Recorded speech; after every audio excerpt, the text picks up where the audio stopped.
Hello, my name is Xanmoas, and we are back with Genshin Impact.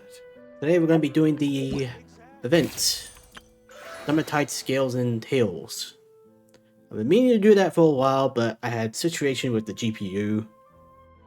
Yeah, it was overheating a lot. I actually got a new one, GTX 460. It's Gaming X, as they call it. The one with the anime waifu on it.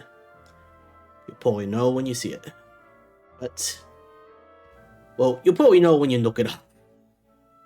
Anyways, we're going to be doing this today because I have been delaying it for way too long.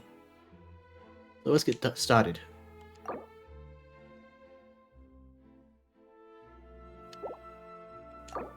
Okay, confirm. Maybe I can get Navia this way.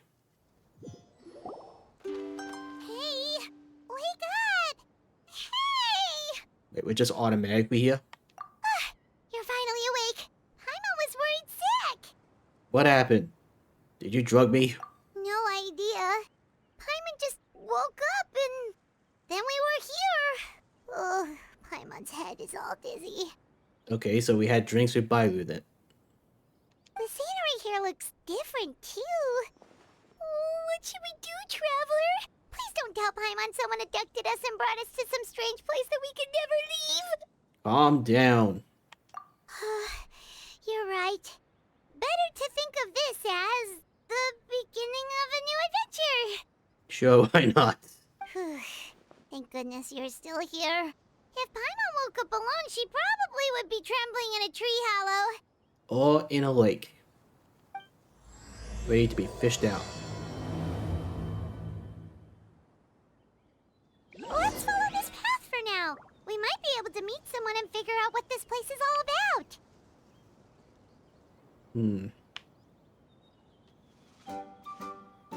Sure.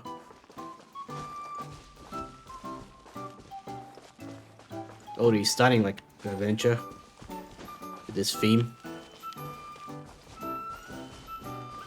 There's something here. There's like paper on the mini-map.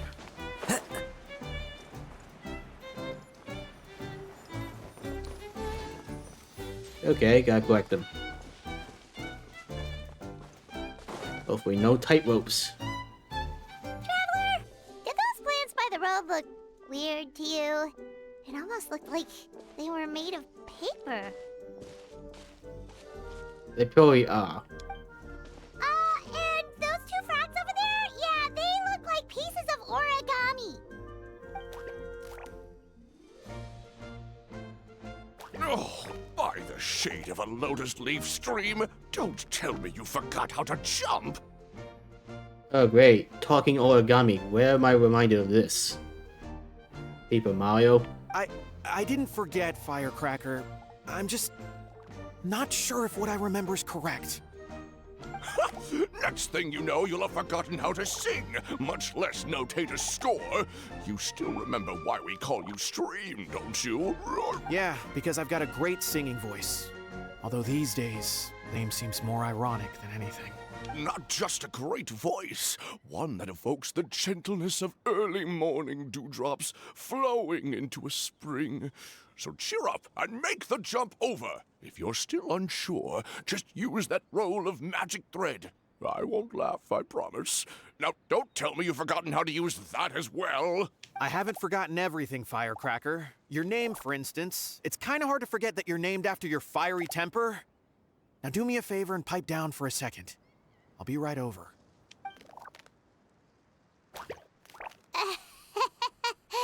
You saw that too, right? Paimon's not seeing things, is she? Yeah, I saw some talking paper frogs. This place is getting more confusing by the second. Anyway, why don't we go after those two frogs? They didn't look evil or anything. Plus, they might be able to help us out.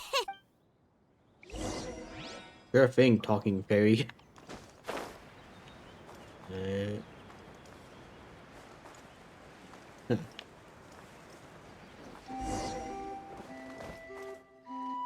can follow the paper frog so I can go off trail. There's a chest over there.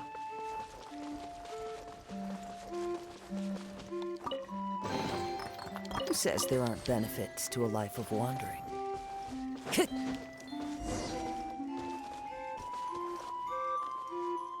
Anything else hidden? Maybe should probably check. We always see a building over there. Ooh. And some grayed out stuff.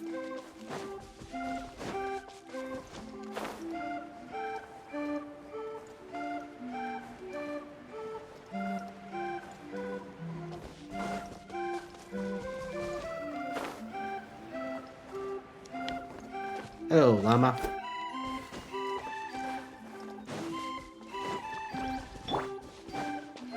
Illusion shattered! Buckle up!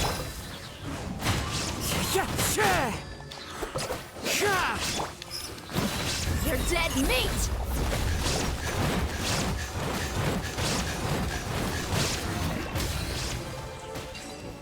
I guess I should probably move the mic forward a bit. And the controller behind it. My bad. I could make a tidy sum selling some of this. Interesting. Seems like the mic still hears the button presses. Why did I fix that? Oh well.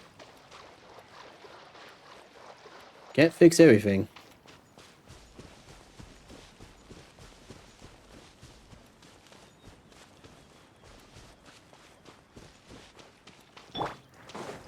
Time to go.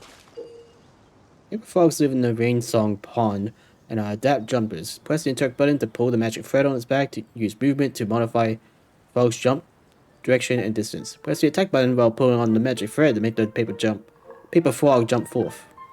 When the pulling distance exceeds the magic thread maximum limit, the paper frog will automatically jump forth. Okay.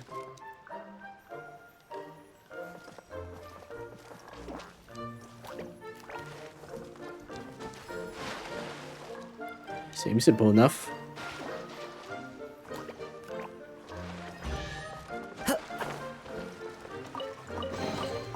Brings a smile to my face.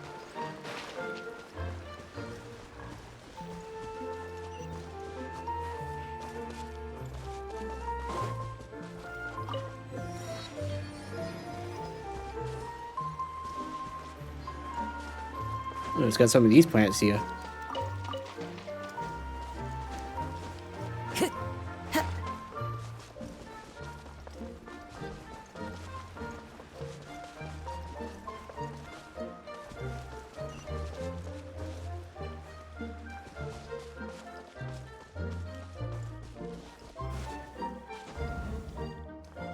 Okay.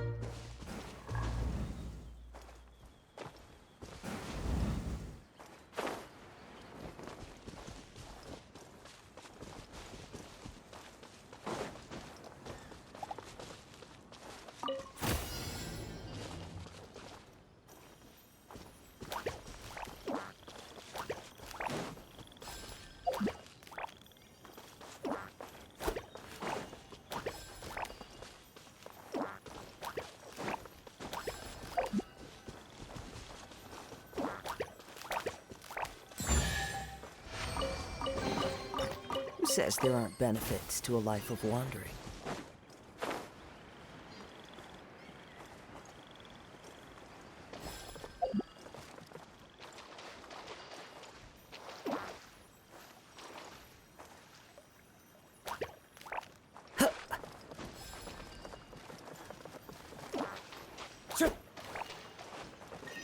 Easy.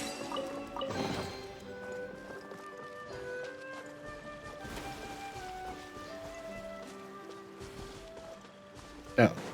Probably should have stayed on there.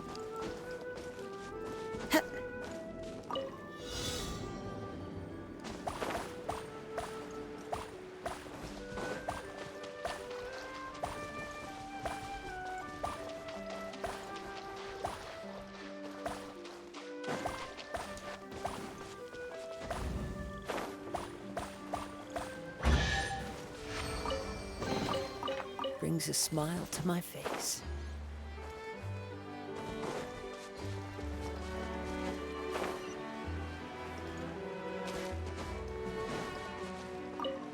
How big this map is. No, I want the map. Okay, it's very decently large. Yeah, at least it's linear.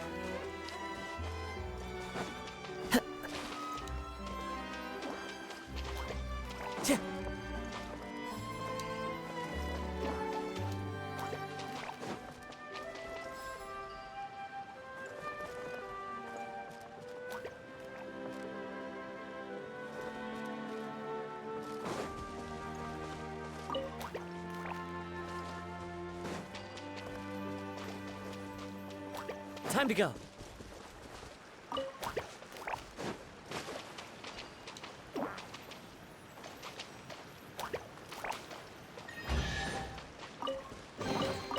A fateful offering.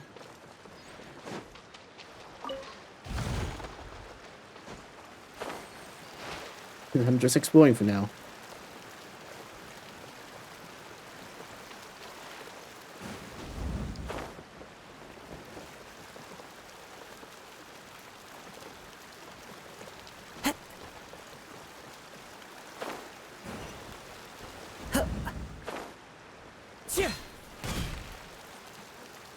Nope.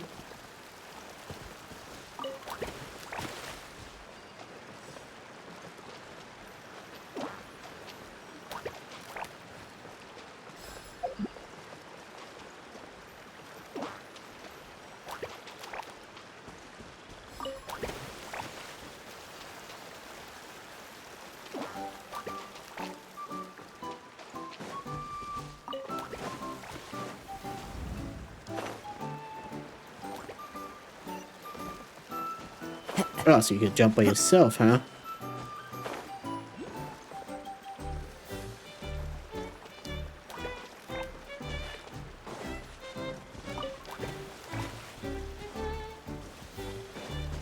Follow the wind.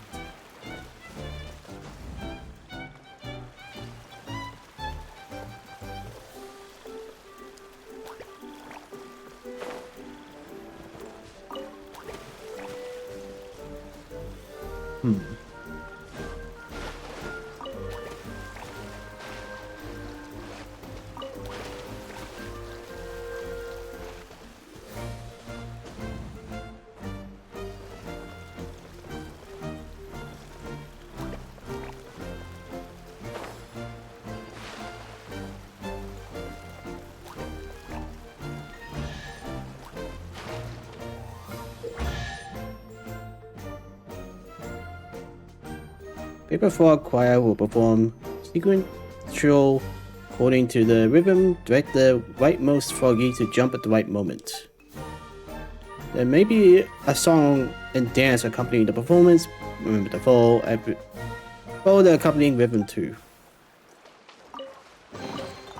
Brings a smile to my face. Okay.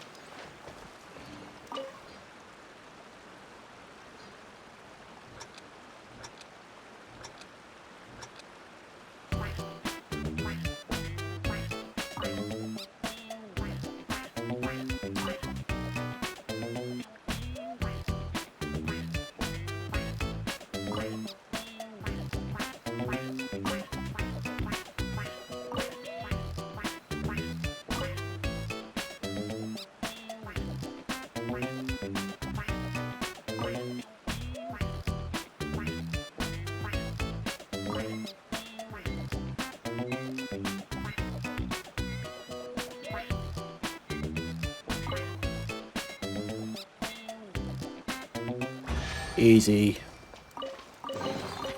A fateful offering. Alright. What else can I do?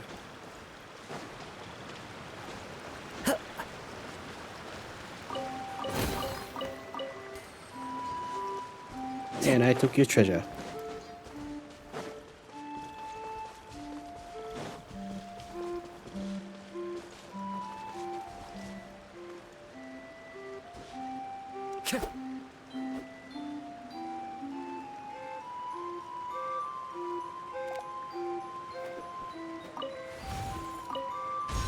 Okay.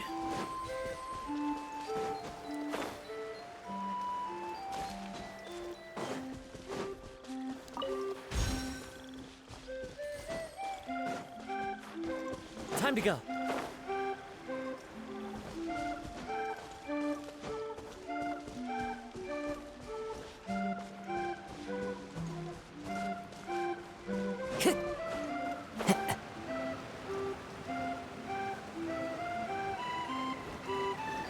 Follow the wind. I know what's down this waterfall.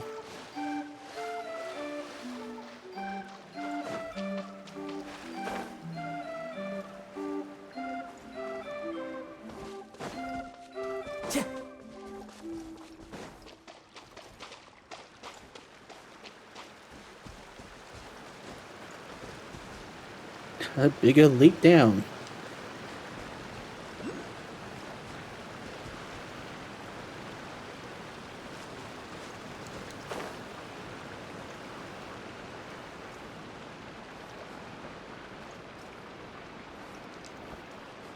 So I should solve the puzzles while I'm here.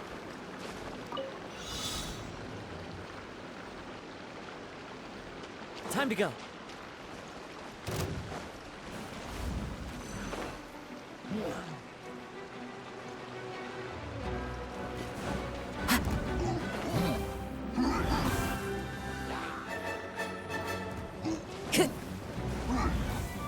Ah, you missed.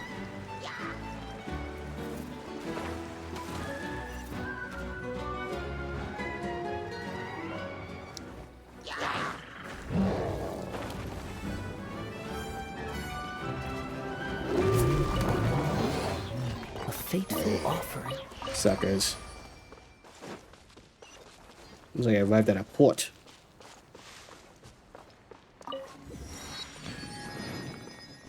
Boy, it shouldn't be here, but whatever.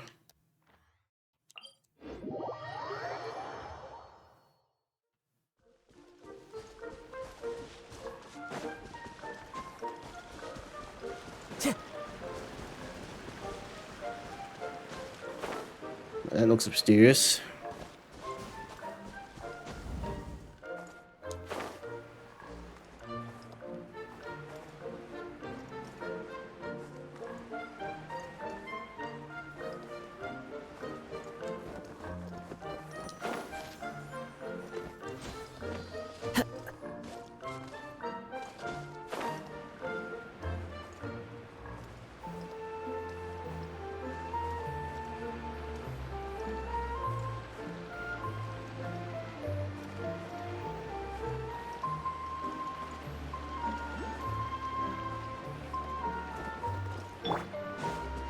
Shower me with praise!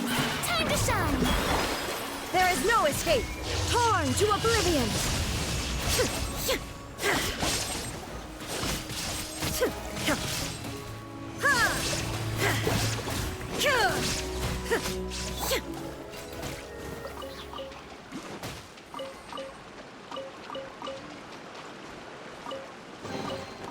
Brings a smile to my face.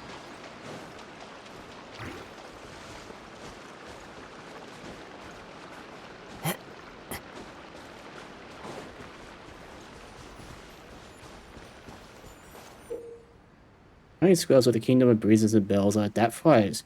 Get close and use the interact button to work together and direct them through the garlands. Holding the attack button while in joint cooperation will display the flight path. Release the attack button and the flying squirrel will attempt to pass through the garlands along the path you indicate. Okay.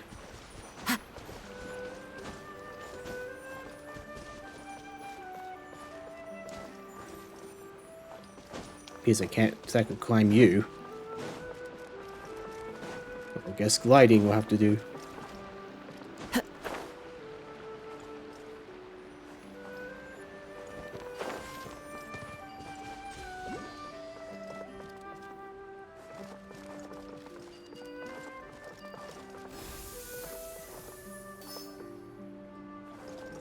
Ooh, tricky.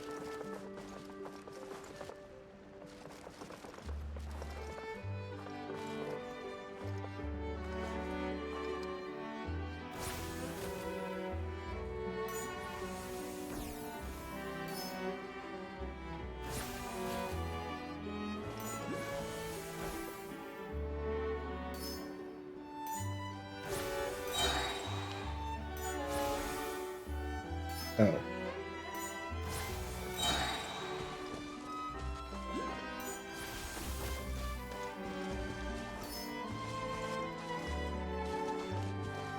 This is kind of unusual.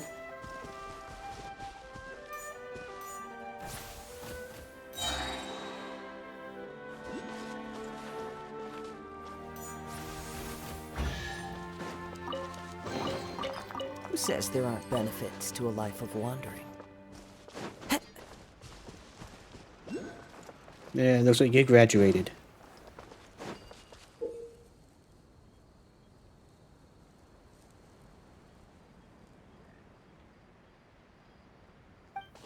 Okay.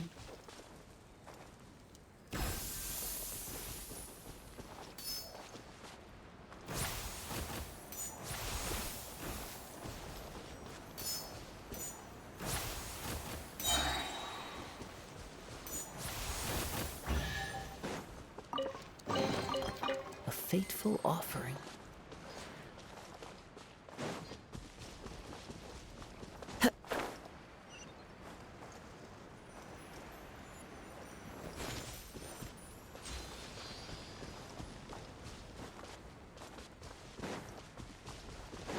I'm probably gonna get an item at the end of this that tells me where all the chests are.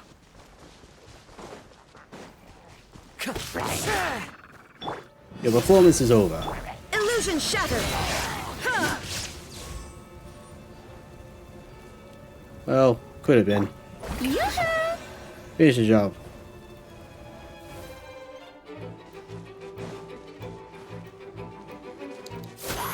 Or not.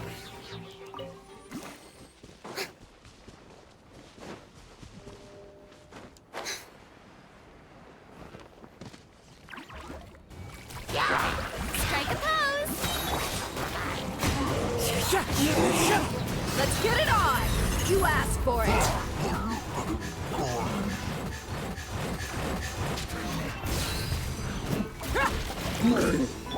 Shine down!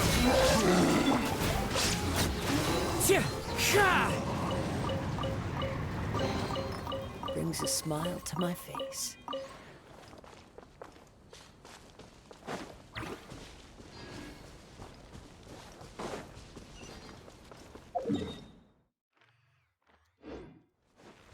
Looks like I moved on ahead without realizing.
Brings a smile to my face.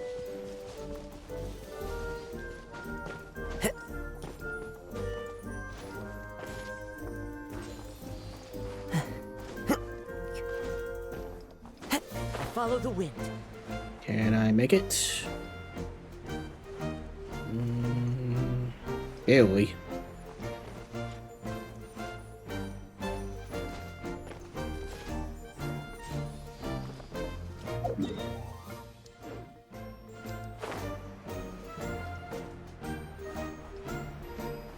What am I looking for here?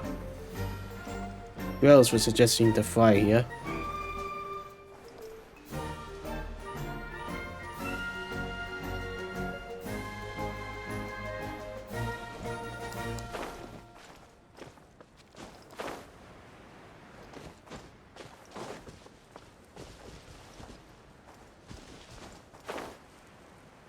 I'm guessing this was story related, and I just skipped it.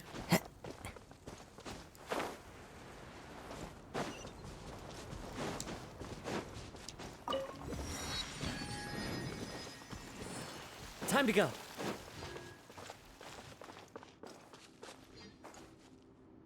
Okay.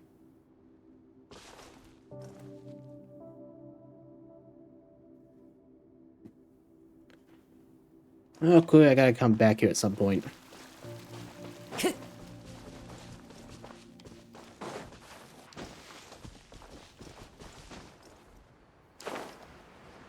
Somebody tells me this is death.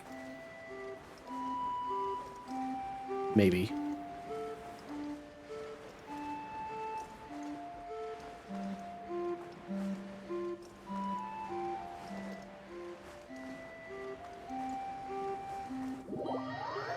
Yep.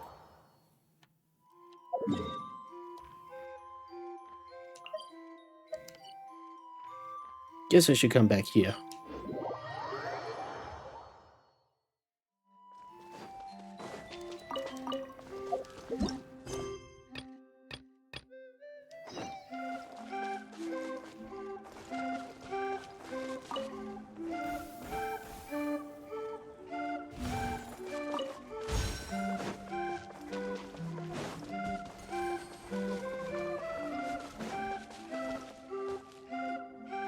Guess we're not catching up to those frogs.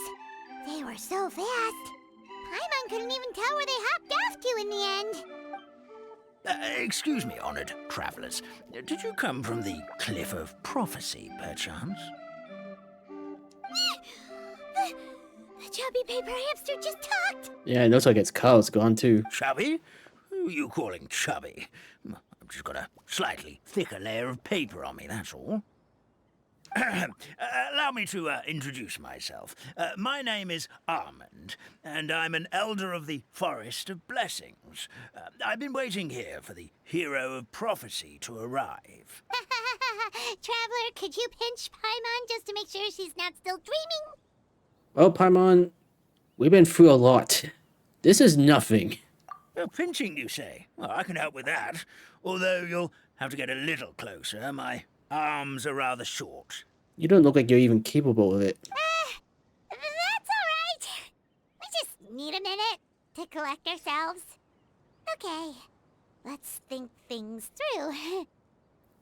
We know for sure this isn't the world we're familiar with. The talking paper animals and all the paper trees and plants make that pretty clear.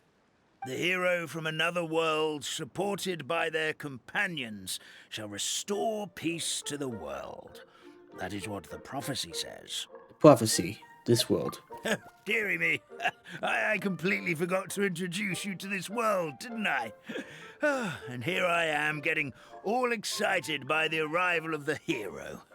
You'll have to excuse me. This old brain isn't what it once was. All shell and no nut. Yeah. No nuts indeed. Oh, well, perhaps my once glossy paper has faded past the point of no return. It's okay, really. You can just tell us all about this world now. Let me think. Where should I even begin? Pretty much forgotten everything that happened in the past. Right. I believe the story circulating along the pulp of this forest goes as follows. A long, long time ago, 3 goddesses created this world and named it Simulanka. The goddess of creation, who presides over matter and magic, created the mountains and rivers and gave us life. Her powers also paved the way for Simulanka to exist in numerous worlds. After the goddess of creation came the goddess of prophecy, with dominion over the stars and the course of fate itself. She induced the sky to spin and the earth to move. Even to this day, her statue still stands tall at the highest point of Constellation Metropole. The final goddess was the goddess of fate, she who reigns over all treasured tales and dearest wishes. She bestowed upon us the fierce and everlasting feelings of love and hate, and showed us the meaning of death and hope. Whoa, they all seem super impressive. Sounds like they really did a lot. Of course, all new residents of Similanka come to the forest to thank the goddess of creation for founding this world, and travel to Constellation Metropole to witness the divinations of the goddess of prophecy's numerous oracles. After that, they make their way to the end of the world and tell the goddess of fate about their most cherished dreams. Well, at least that's how it used to be. How it used to be? Did something bad happen? You mentioned something about restoring peace to the world. Oh, yeah. That has to do with the hero you're waiting for, right? Yes, this old brain of mine may have forgotten many things, but I will never forget the day the evil dragon descended upon our forest. It came down from the skies in an ominous black mist and ravaged our homeland. Its gigantic footprints can still be seen in the kingdom of breezes and bells. We're incredibly fortunate that no one was hurt. Sounds terrifying. The terror doesn't stop there, I'm afraid. Ever since the attack, the Calligraphy Tavern in the forest has been closed. No one knows why, but it's a catastrophe of the highest order for us, forest dwellers. A catastrophe of the highest order? All because a tavern closed? If we were talking about Mondstadt here, Paimon might understand, but is it really all that serious?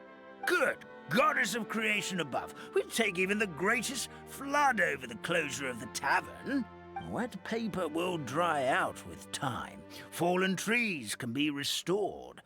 But the Calligraphy Tavern is the only source of the magic tonic that sustains all creatures in the forest. Magic what?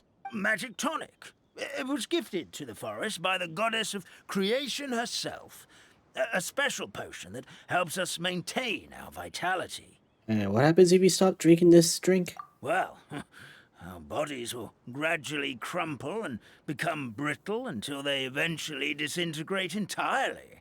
Our colors will fade and we'll start to lose our memory until we can't even remember our own names. But wait, Grandpa Almond, does that mean you've already... Oh, I'm afraid so. The color has all but completely faded from my paper. To be honest, all I really remember is that I'm supposed to wait here for the hero of prophecy. But I've already forgotten who gave me that order to begin with. Then we've got to act fast! How can we help? Oh, brave Pixie.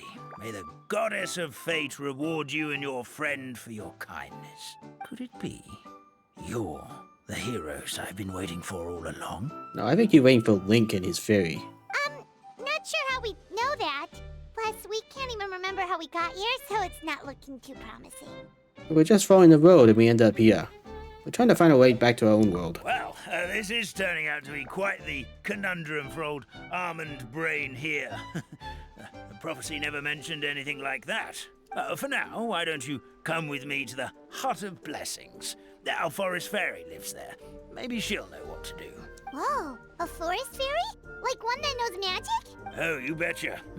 She's prophesized to join the hero on their journey. Well, then she sounds like exactly the kind of person we need. Please lead the way, Grandpa Almond.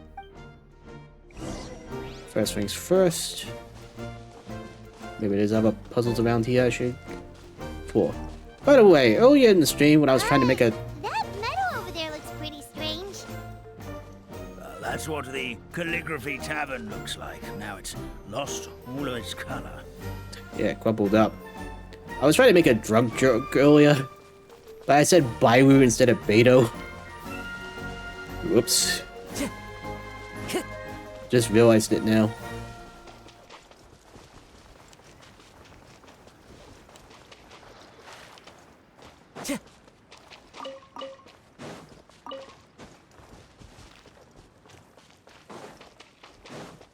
See, if Rena wasn't level 90, these would be a blessing. But she is.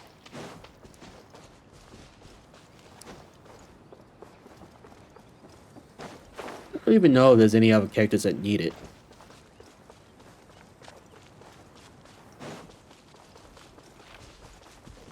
Oh, this is different.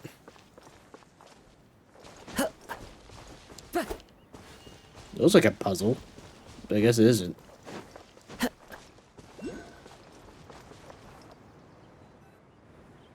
This is the place. If you could just wait a moment, the fairy should be... Traveler! Paimon! Paimon knows that voice! It's really you! I'm so happy to see you! Well, that's the first time I've ever seen a hug in this game. Yep, same here. Maybe calm down a bit first. Sorry. So Nilou is the forest fairy? Well, you certainly look the part. Your outfit is lovely. Thank you. To be honest, I'm still getting used to it. It's the weirdest thing.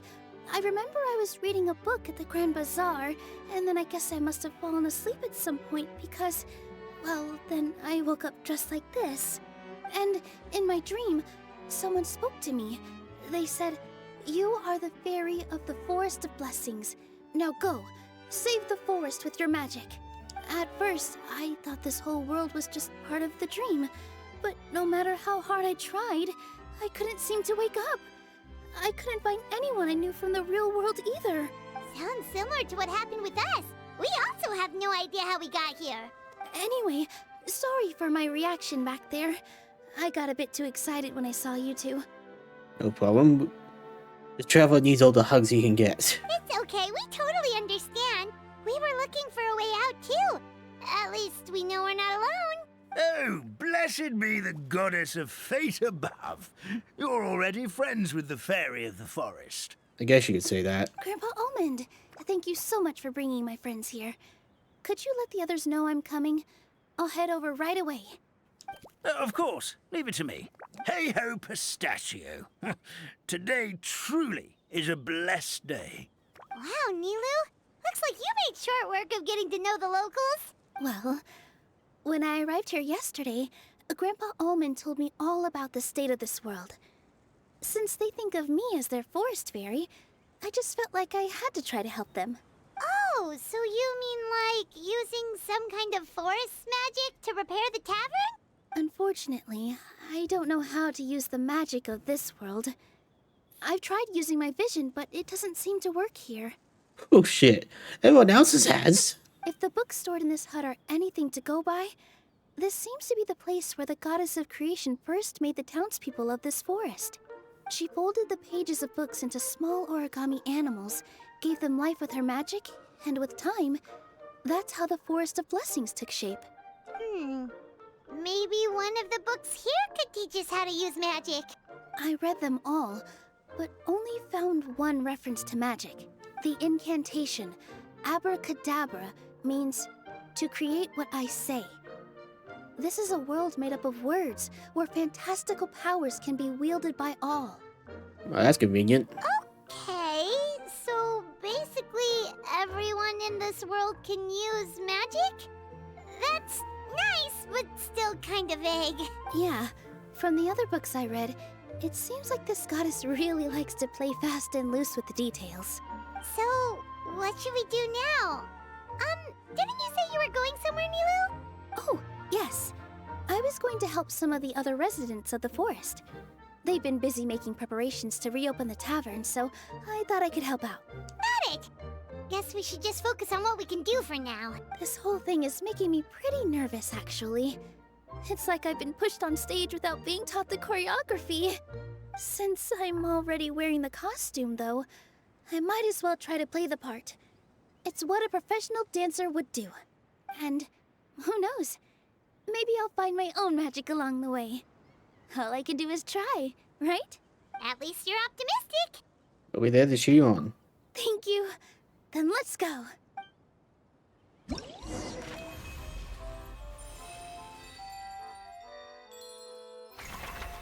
Well, minigame time?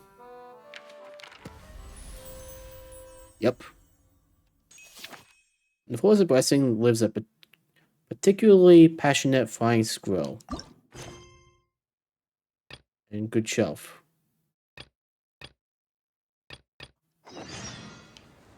Already nearby.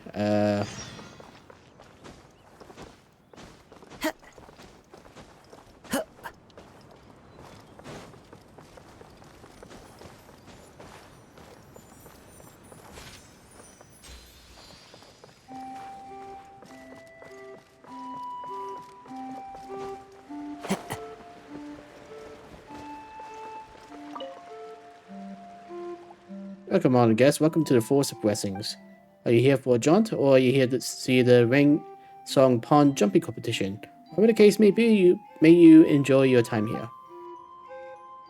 Remember to avoid the giant dragon, who can come knocking at any time. Don't let him get in the way of your travels. Truth be told, I wanted to give him some paper models. Thought it might improve his mood, perhaps keep him from blowing my shells over again. But he doesn't seem the least bit interested in listening to me, simply flying off as he pleases, just as always. Oh, I forgot to introduce you to my masterpiece, as well as this outstanding frame. Please look over here. Have a look at this fantastic fabricator. Every paper model I made up to this point is inside. I jumped across the entire world. I made countless friends in my journey to craft them.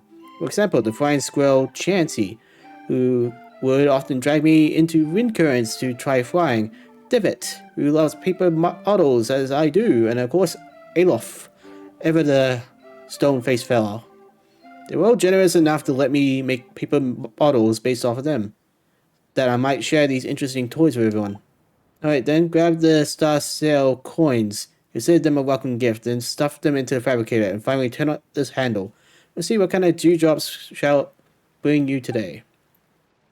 Once you sort these coins though, you'll have to find a way to get some more on your own, if you want to continue turning that fabricator handle, that is.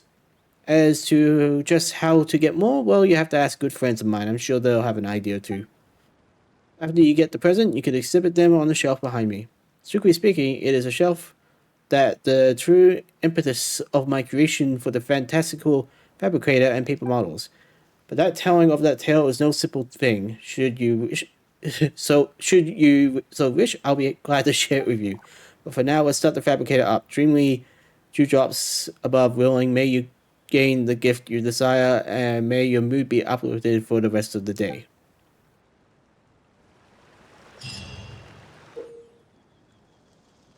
Okay.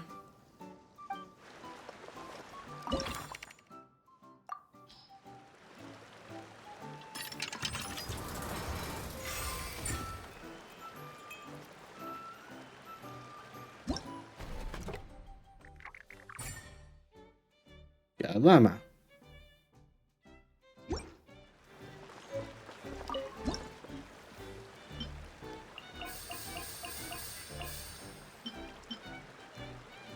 There, it belongs in the middle.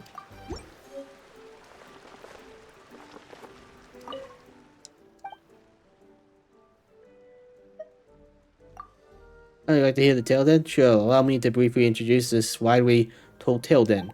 It is said that there was once a kingdom constructed of shells of many colors. Each shelf had their own duty and objects that they would hold, but there came to be one newly crafted shelf that was dissatisfied.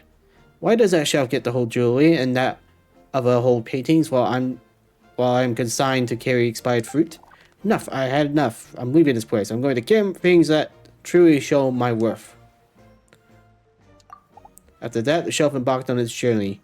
During this time, he was once a custodian of a wealthy figure's trove of gems and pearls, filling him full, and he also preserved the priceless pieces made by the prominent painter. But when that rich patron passed of an illness, his previous friends did an about-face, seizing all the jewelry from themselves, leaving not a brass bubble behind. And as the artist's inspiration faded and drew great masterworks no longer, his once talented reputation was tarnished.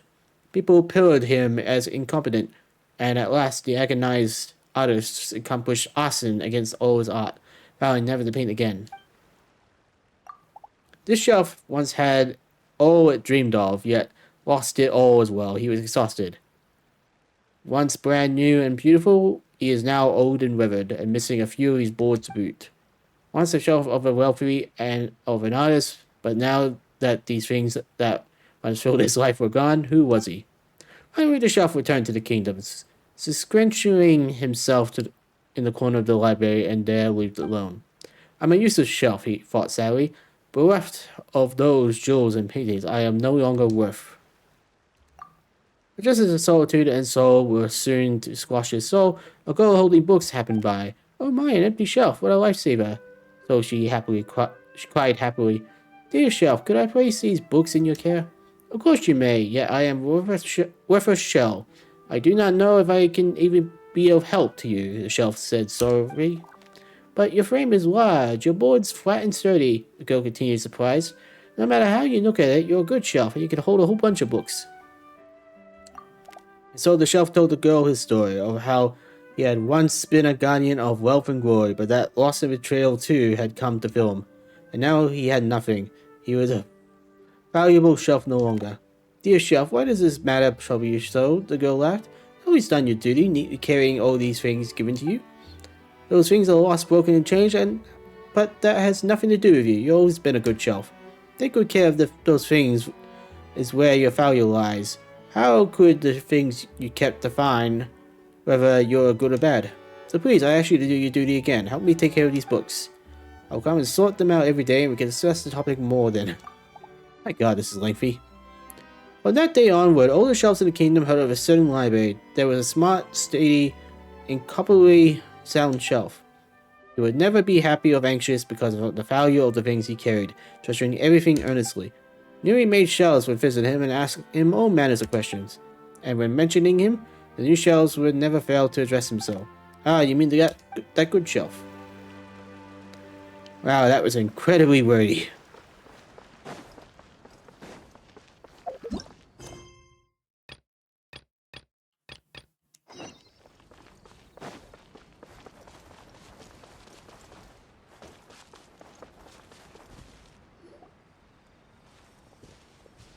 Look, the forest fairy is here, and she brought her companions.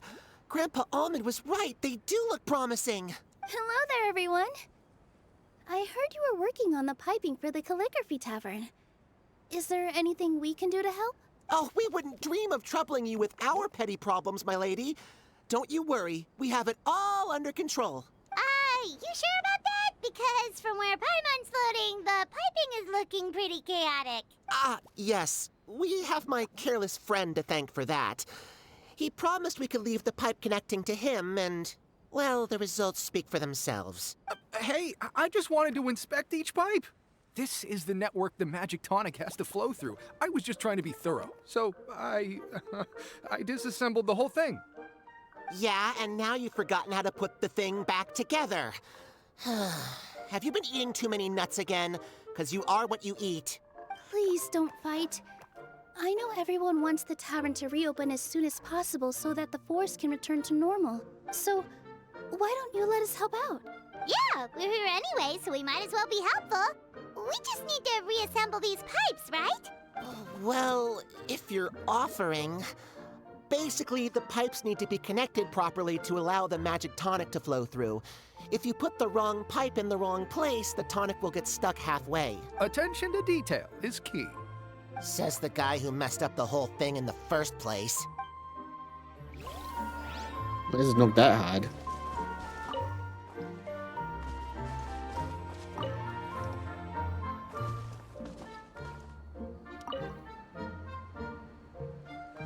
Well, okay. Not gonna lie, that does look a bit hard. Basically, one of these is the wrong pipe.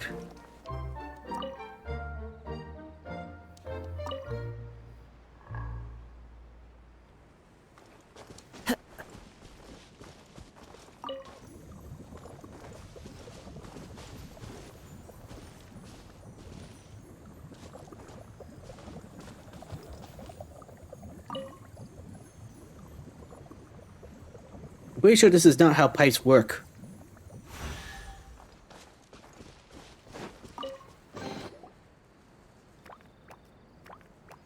Oh, amazing! You did it! Now the tonic will flow into everyone's cups without getting stuck, right? Oh, gotta say though, Paimon is starting to get pretty curious about this magic tonic. Could she have a teeny tiny sip? Just a little taste, please? I'm on stop being greedy. It's not greed, it's curiosity. Well, if it's really just one sip, I guess that would be fine. Just be careful. This is one of the last cups left in the entire forest. We're supposed to save it for our research. Just a sip, promise. Okay, here goes. What? What was that? Oh, it's sticking to Paimon's tongue. Wait, Ah. Wait, does that mean what the legend says is true?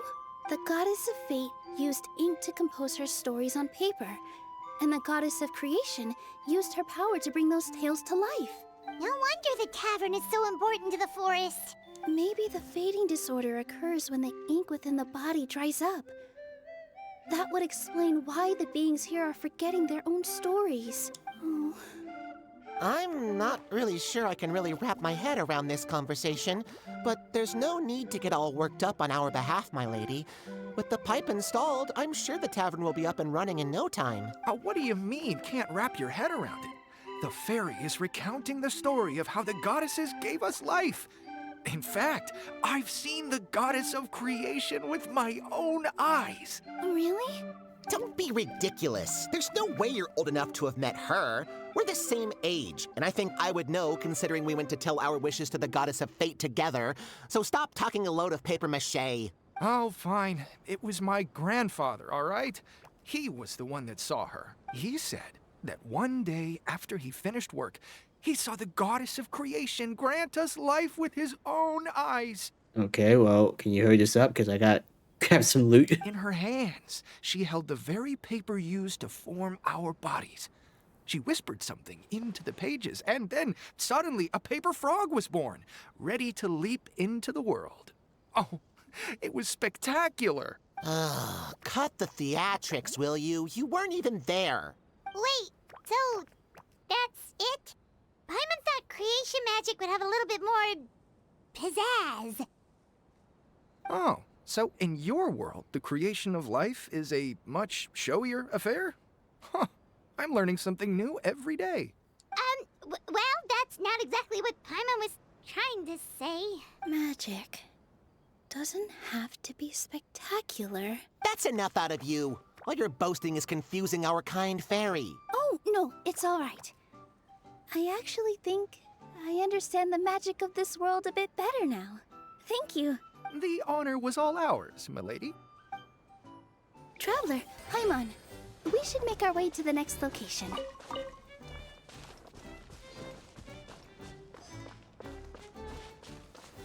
Okay, so we got two different locations. One that seems up there and another there.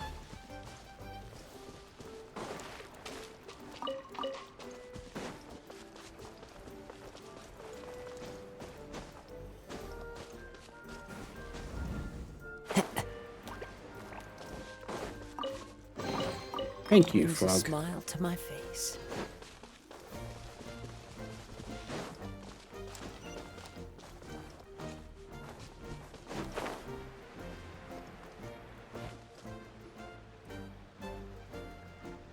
This one again. Oh, Stream! Your rhythm is off again! At this rate, it doesn't even matter if the tavern reopens.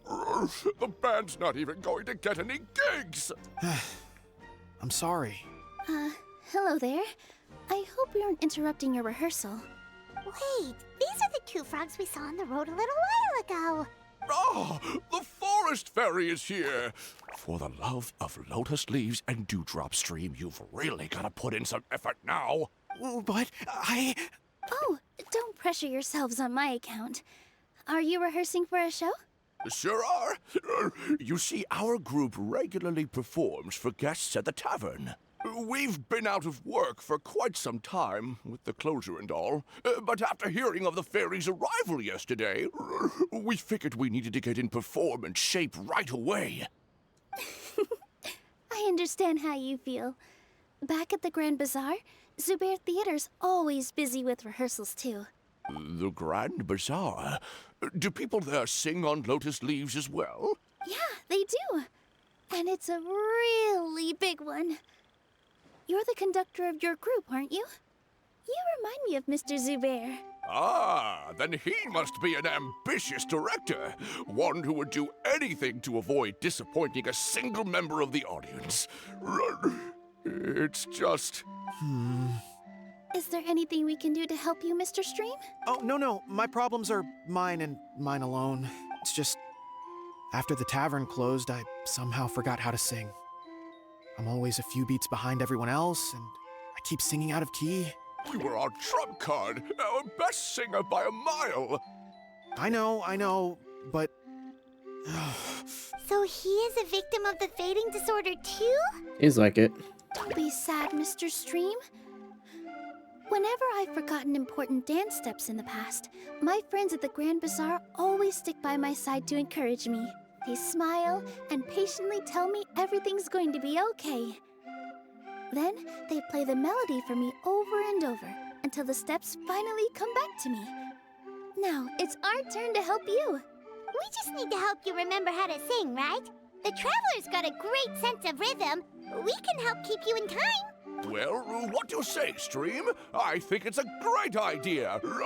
Just focus on the lyrics, and the fairy's friends will help you stay on beat. Are you sure? This is really asking a lot. Don't worry about it, Mr. Stream. It'll all be worth it when the tavern reopens and we finally have the chance to hear your marvelous singing voice. All right, then. Thank you so much, everyone. I'll give it my best shot.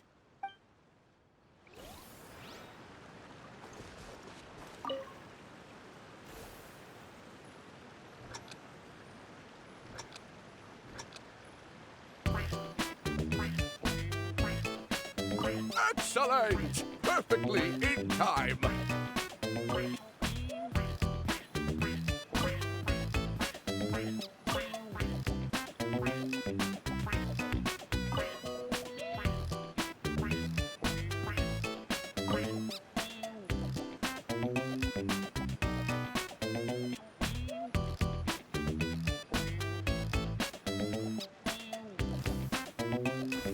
Uh-oh.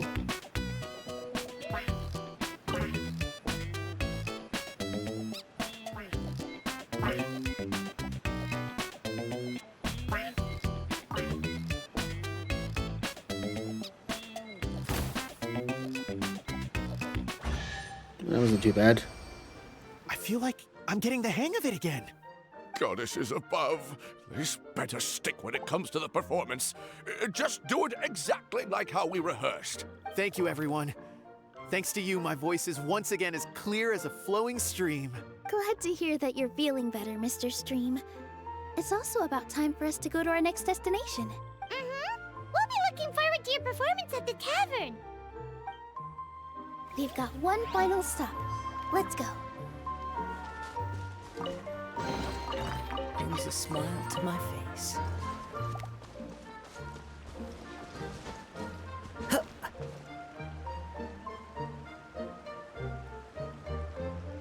Okay. I'm gonna check something out first.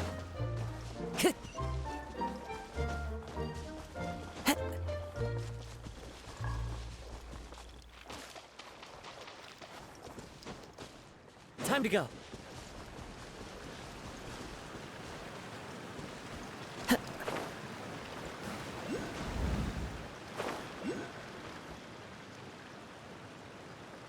Looks like a side quest area.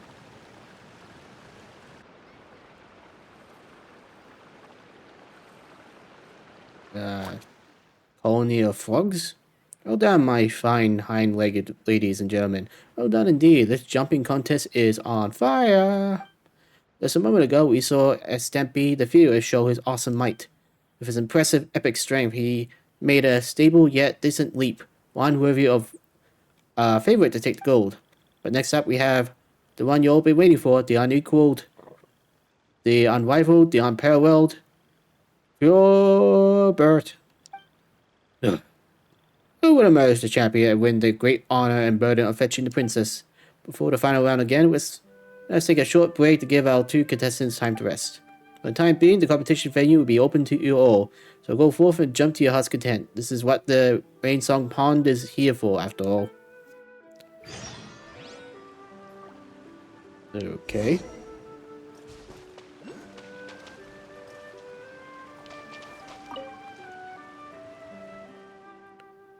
Oh, but I know how nervous you are now, but this is the final match that every frog has been looking forward to. I'm sorry, Mr. Hollowell, but please don't blame him, sir. Give him a moment to rest. After all, Robert, I'm sure you need some time to think about how you shall pleasantly surprise us all. Stimpy, you're good enough, I think.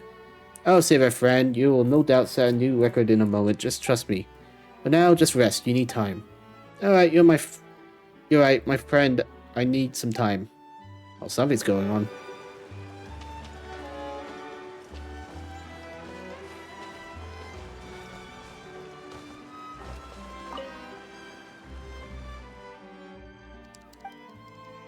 Okay, we just did this.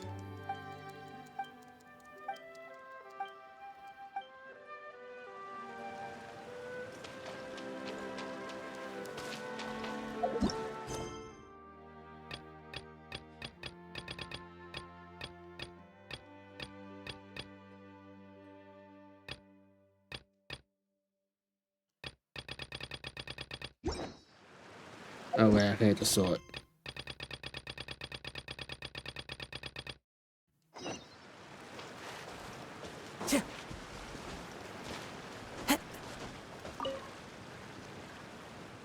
Greetings, on, I guess. You don't seem like frogs. Nonetheless, welcome to Rain Song Pond. May your legs be limber. Tell me about the competition. As you have seen and heard, this contest is to decide the frog who's best at jumping. All contestants go through qualifiers, group matches, and elimination matches, and only those who make it through these can reach the finals. That sounds complicated. It's not complicated at all. Simply step into the arena and clear the challenges that lie before you. Dear guests, if it suits your fancy, you can also try out the bouncing contest here. This is meant to test the contestants' speed and stability when jumping. I was just about to do some practice here, then take part in the next contest. But my skills aren't exactly up to par. I can't jump well enough on my own. Could you two be willing to assist me? Well, there's no competition ongoing here. Of course, the competition has already reached the finals, so the other venues are now open for practice. Keep practicing, keep jumping, keep competing. That's the way you get better and better. Come on, dear guests, you'll enjoy the bouncing contest too, I guarantee it.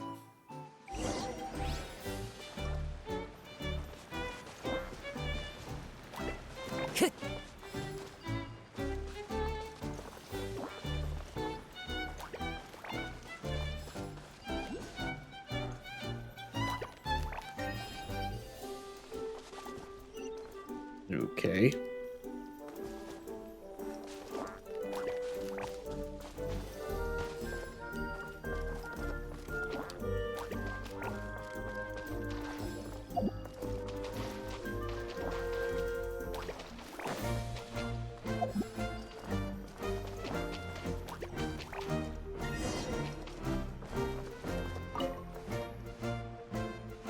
Yeah, this game's pretty fun, don't you think? Paimon wants to give it a try too. That'd be my guess. But Paimon can pose it as if she's jumping in the air too, you know. It's pretty much the same anyway. I knew you enjoyed the bouncing contest, but just now, that was just a game. This is long way off from the real contest. Only the very best of the best of us can take part in the latter. And this contest will decide who is better suited to rescue the princess. It's just so exciting. I'm sorry, dear guests, my apologies. I just can't help but ramble about Frobot. How do you even pronounce that? After all, the whole reason we organized so many contests was to choose the paper frog with the steadiest, furthest, and most awe-inspiring jump so that they can go and rescue the princess. There's still some time before the final match begins, so feel free to look around. Howell will use his booming voice to remind us when the competition is about to begin, so listen out for it and make sure you find good seats. Okay.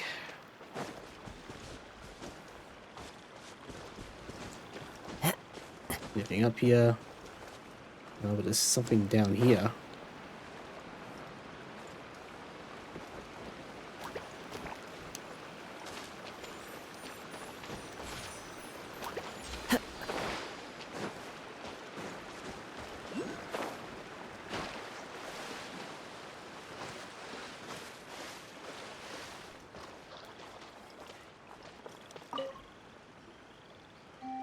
Welcome, dear guests. I presume you're also here to watch the competition? Welcome in any case to Rain Song Pond. You have come at the right time, but also perhaps at the wrong time. Wrong one. The competition is coming to a close with only the final, the result of which is already beyond doubt left to take place. I'm sure you have heard of Frobot and Estempe. They are both leading exponents expertise in the arts of jumping, but my experience, Throwbot is sure to win. Throwbot is far better at this than all the other paper frogs, and has won countless championships as a result. He is, therefore, the undisputed favorite. He has the strongest legs, the most agile mind, the most resolute spirit. Most importantly, he constantly seeks to share his know-how with all the other frogs. The Stampede is, like me, one of the paper frogs who learn by watching him. We respect, trust, and believe he will once again achieve great success. Before the final begins, I like to stay and practice a little longer to prepare for the next round of competitions. We do not mind, we could practice together. Perhaps you might even come up with some good ideas to help me jump all the better. So after choosing the paper frog who will save the princess, will you still organize these contests? Of course, this is not just about rescuing the princess. Most important is the contest itself and what it teaches us. Self-belief, resolve, and bravery. Only a paper frog who understands and embodies such virtues will emerge as our champion. Come there, I guess. Let's see if you find the virtue inherent in our contest. Ah.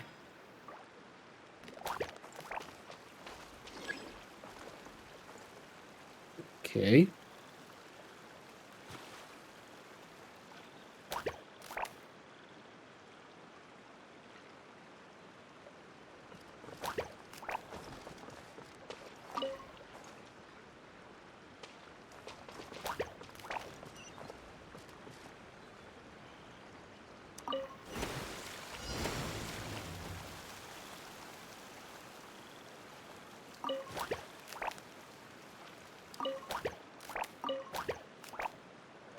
That was weird. Not bad, you're quite good at this. If you have time, I'll be willing to recommend you to the organizing committee. Next time we hold this competition, we'll be able to measure ourselves against one another. Still, I shan't take up more of your time until then. The final is about to begin. Yeah, I guess we'll have to see just how good this Felbot guy is. He'll blow your socks off for sure. Still, he did seem a bit nervous when I saw him recently. He was constantly practicing the most basic moves and then getting annoyed at how he was performing them. But these are the finals. It's normal to get nervous, right? Yeah, these are the finals. A bit of nervous is to be expected. That's what I thought, but no, I still believe in him. He's not the type to give in so easily. I've got to keep practicing myself. If you like your guests, please feel free to have a look around. The finals are about to begin though, so be sure you don't miss them. And here it is. Here it comes. My fine-legged ladies and gentlemen. The unparalleled Thoroughbot steps forward to make his leap, and he jumped 3 lotus leaves and fell into the water. It seems we have a champion. The one who will welcome our princess is a Stampede. Congratulations to our... No, Mr. Hololo, I protest. This is ridiculous, absurd even.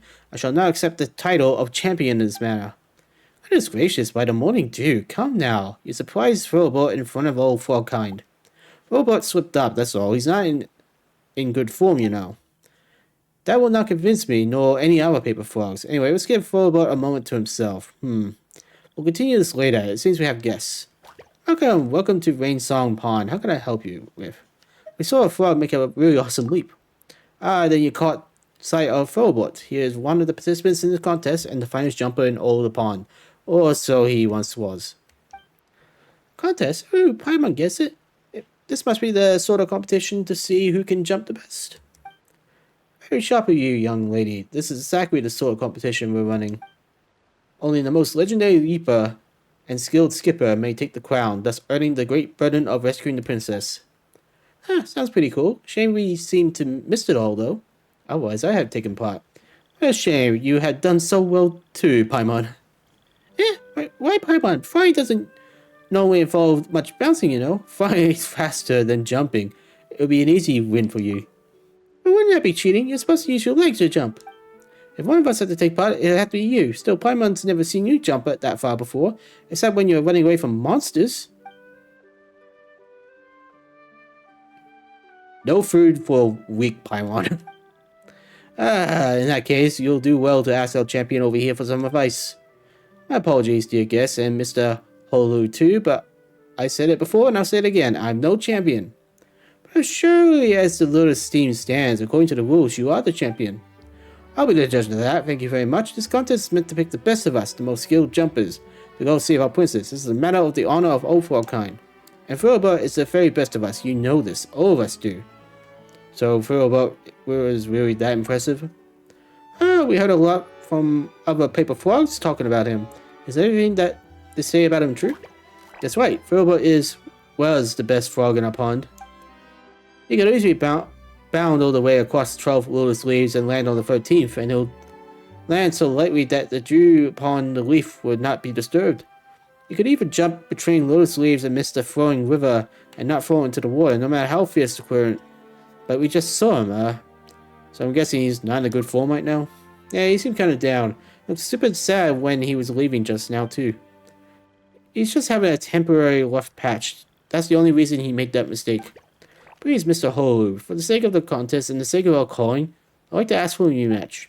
If you deem it necessary, you can consult the opinion of all the other frogs. I'm sure they'll concur. Mr. Stampy, I know you're a capital fellow, sharp-minded and upstanding to boot, but did you not see how Furlbot was faring? He left without even attempting to make another leap. I'll speak with him. We trained together all this time, so I know how he feels. He'll understand. For the love of lotus leaves and lucent dew. Alright, I'll go with you to meet Furlbot. We'll come along too. We're good at encouraging people, and we're great jumpers too. Have you secretly training behind Paimon's back or something? I'm just good at making others jump a long way. Both humorous and polite. Thank you for your goodwill. In that case, let us go together. But any luck, that good humor of yours might soothe his soul or spirit. Pond, protect us. I wonder which shall serve us better, the soft or hard approach. Okay. Grab that. Time to go.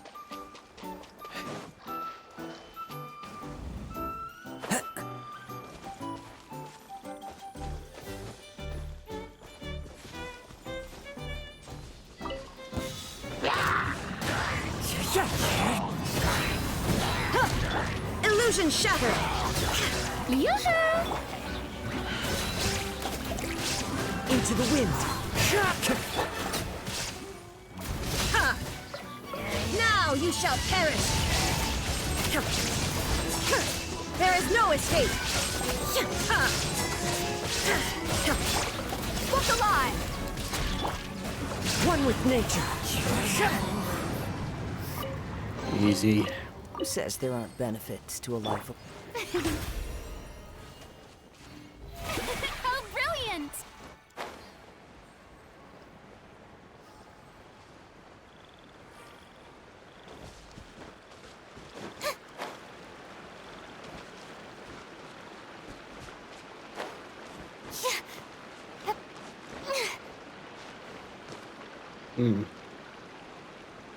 There's supposed to be an elevator?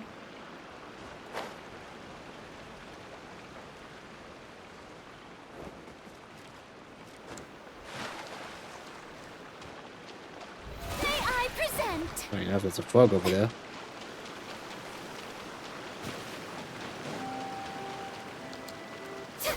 You just here for the fun of it?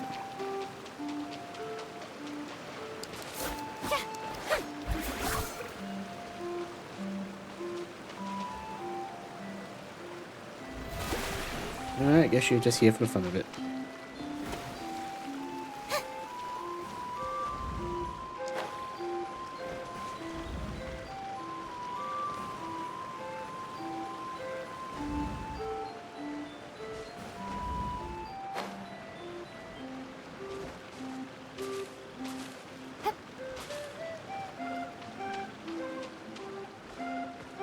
That looks serious.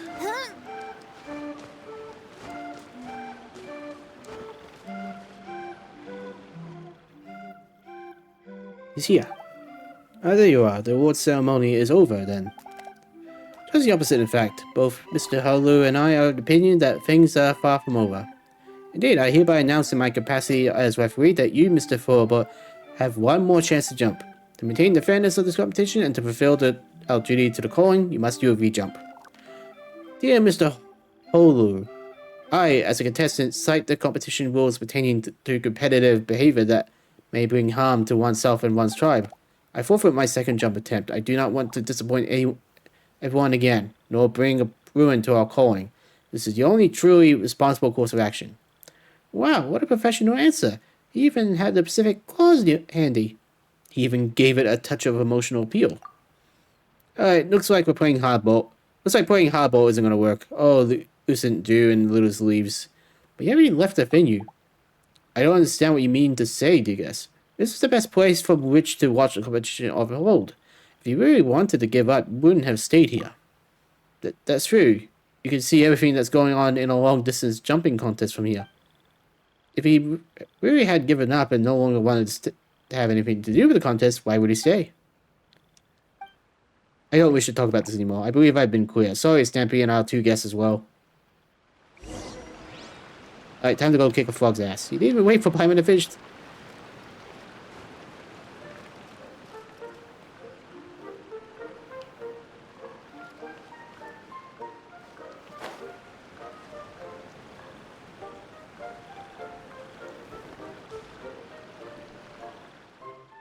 So tiring. Hang on a minute. Listen to us, would you? Anything else I can help you with, dear guest? You saw the terrible state I was in. I meant I must be knew what you were going to say the moment I saw you arriving with Estempe. My answer is no, and so will always be. Look at my ankles. They're not ankles that can carry such a heavy burden. Not ones that can save a princess. They look pretty sturdy ankles to me. A fine pair of ankles I've never seen. Yeah, Paimon hasn't either. But I made a mistake. No, I've been making mistakes all along. I'm sorry, you two, but I cannot continue competing.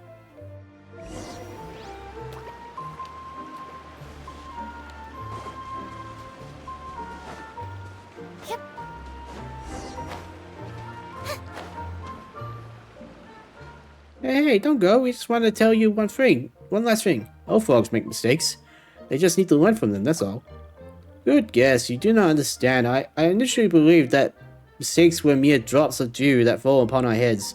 Nothing could truly knock a froggy down.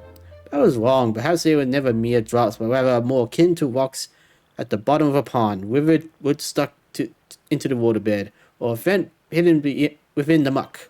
You can overlook them, bury them, step over them, or pretend they don't exist. But they will not rest, my friend. They will await the opportunity for a chance to come back to bite you.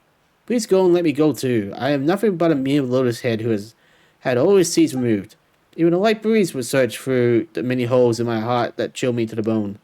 I cannot take up this great burden. This is the voice of my heart. I have let the old frogs down, including myself. You still have a retry, you know. Hey, you got another chance to prove yourself. I do not wish to taste the bitter pang of failure once more. My legs and my heart cannot. Oh, this lotus leaf is moving all of a sudden. What's going on? What? But it should have been fixed in place. No, it's moving forward. Please stand firm, dear guest. I shall steer as best I can.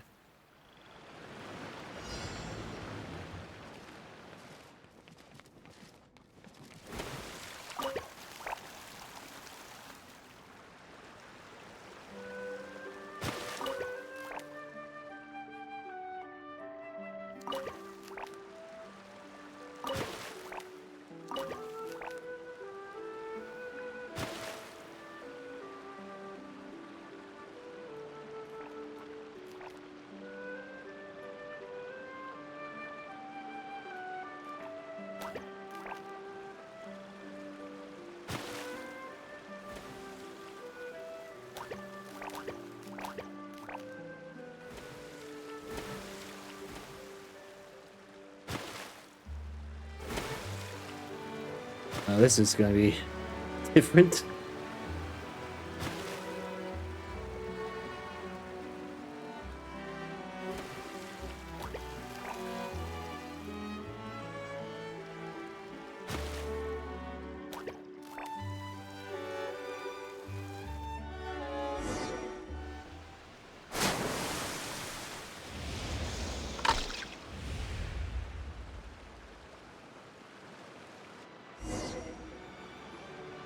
They tried to murder us.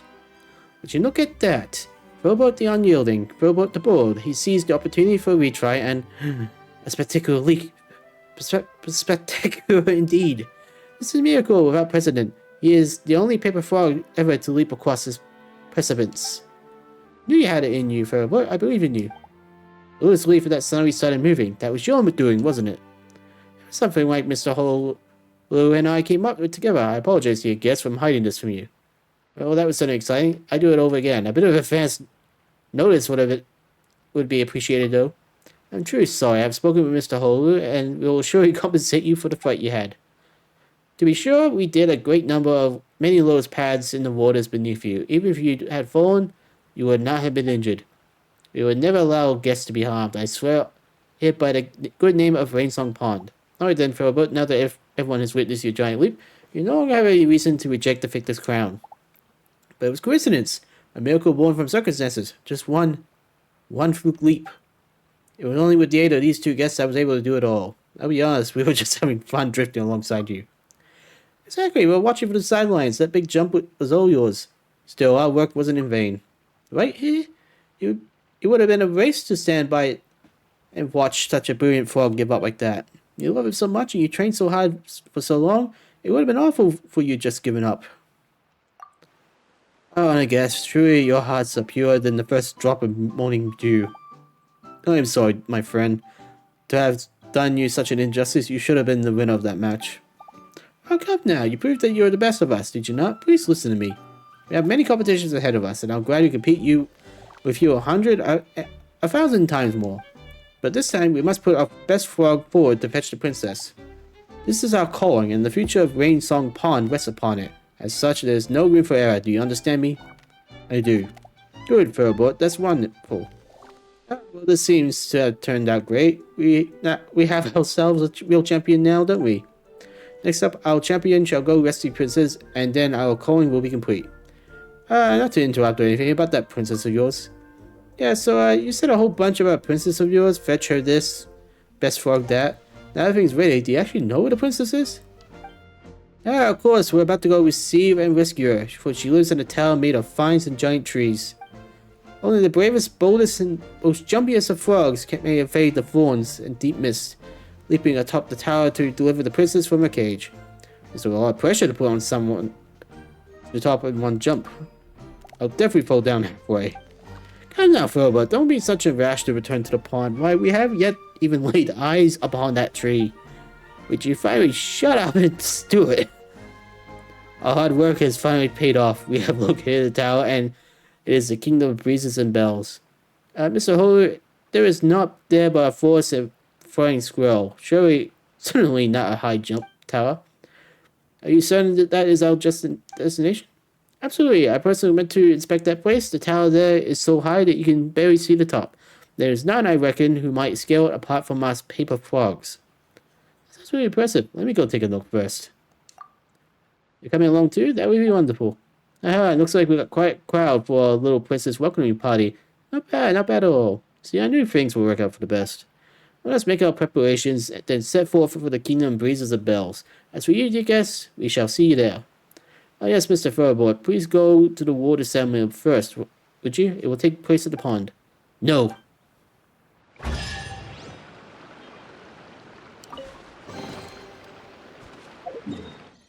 God, that guy really hates being the highlight of attention.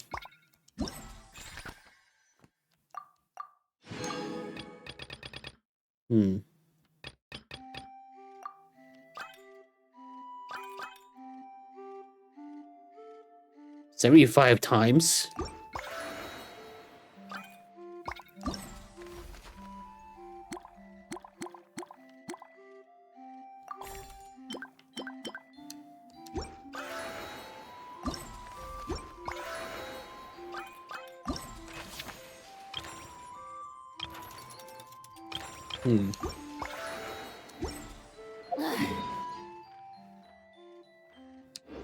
Boring.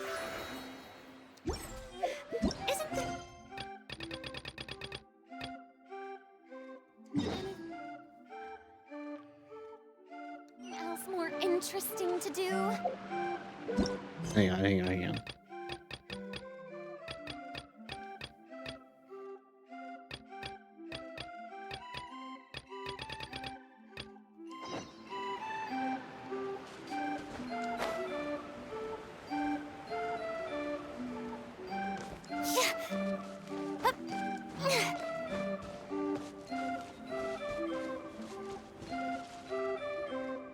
Oh, my dear Citrus. Please tell me you're joking. We can't have you out of commission with the tavern about to reopen. I'm sorry, Grandpa Almond. It's the truth. I was just too excited for the reopening and must have fallen asleep in an awkward position. Grandpa Almond, we're here to help. Oh, hazelnuts on high. You could not have come at a better time. Please allow me to introduce you. This is the bartender of the Calligraphy Tavern, Miss Citrus. She's so tall. Miss Citrus is supposed to add all kinds of delicious fruits to the magic tonic. Her additions are what turn it into the finest brew in the land. She's indispensable to the operation of the tavern. I appreciate the kind words, Grandpa Almond, but... my neck. Are you all right? Terrible timing. Getting a kink in my neck at a time like this? Could you give my tail a little twist? That should help free up the movement in my neck. I would do it myself, but I can't reach my own, and Grandpa Almond is too old and as light as a feather. The neck and tail are connected? Of course they're connected. Just like how you can't have a rainbow without rain. Anyway, you just need to position me at the right height to pick the fruits. And then put them in the barrel over there. You're just a crane?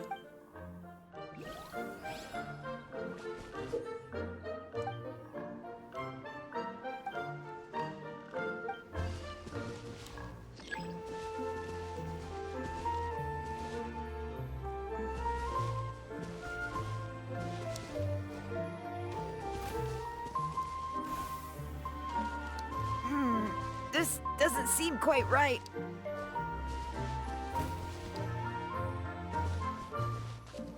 This is a bit weird.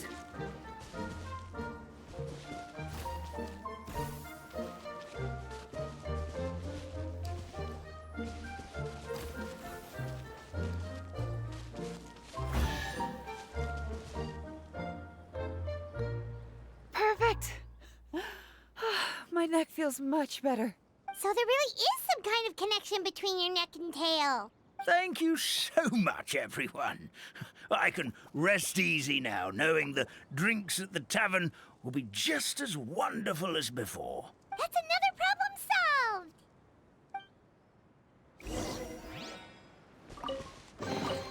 solved! Take it. Go on. You have my approval.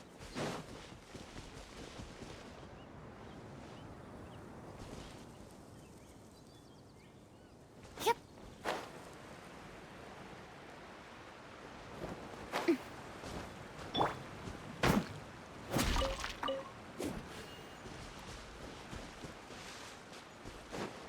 Are they saying there's a chest around here?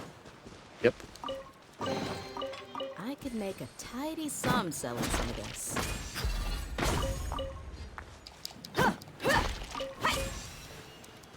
Yeah, I took your treasure.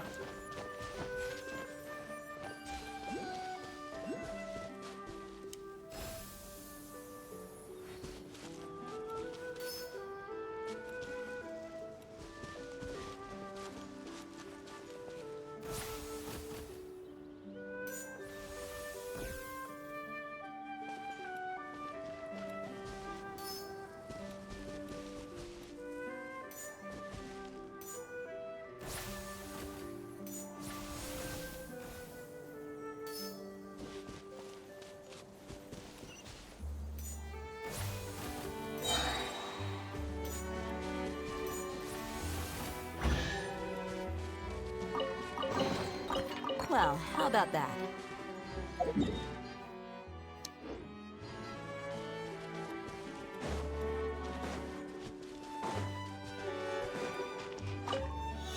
It feels weird to have like paper animal critters watching you. Forming an arena watching you fight. Fallen leaves, adorn my night!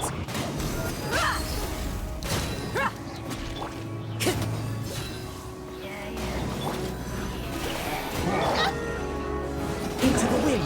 Catch it! Gloves off!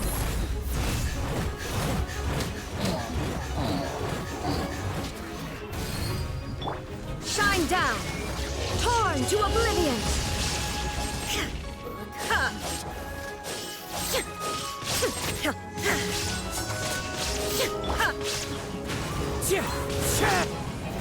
Oh, brilliant!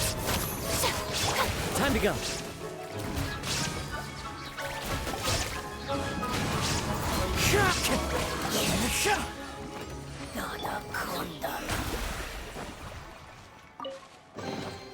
Take it.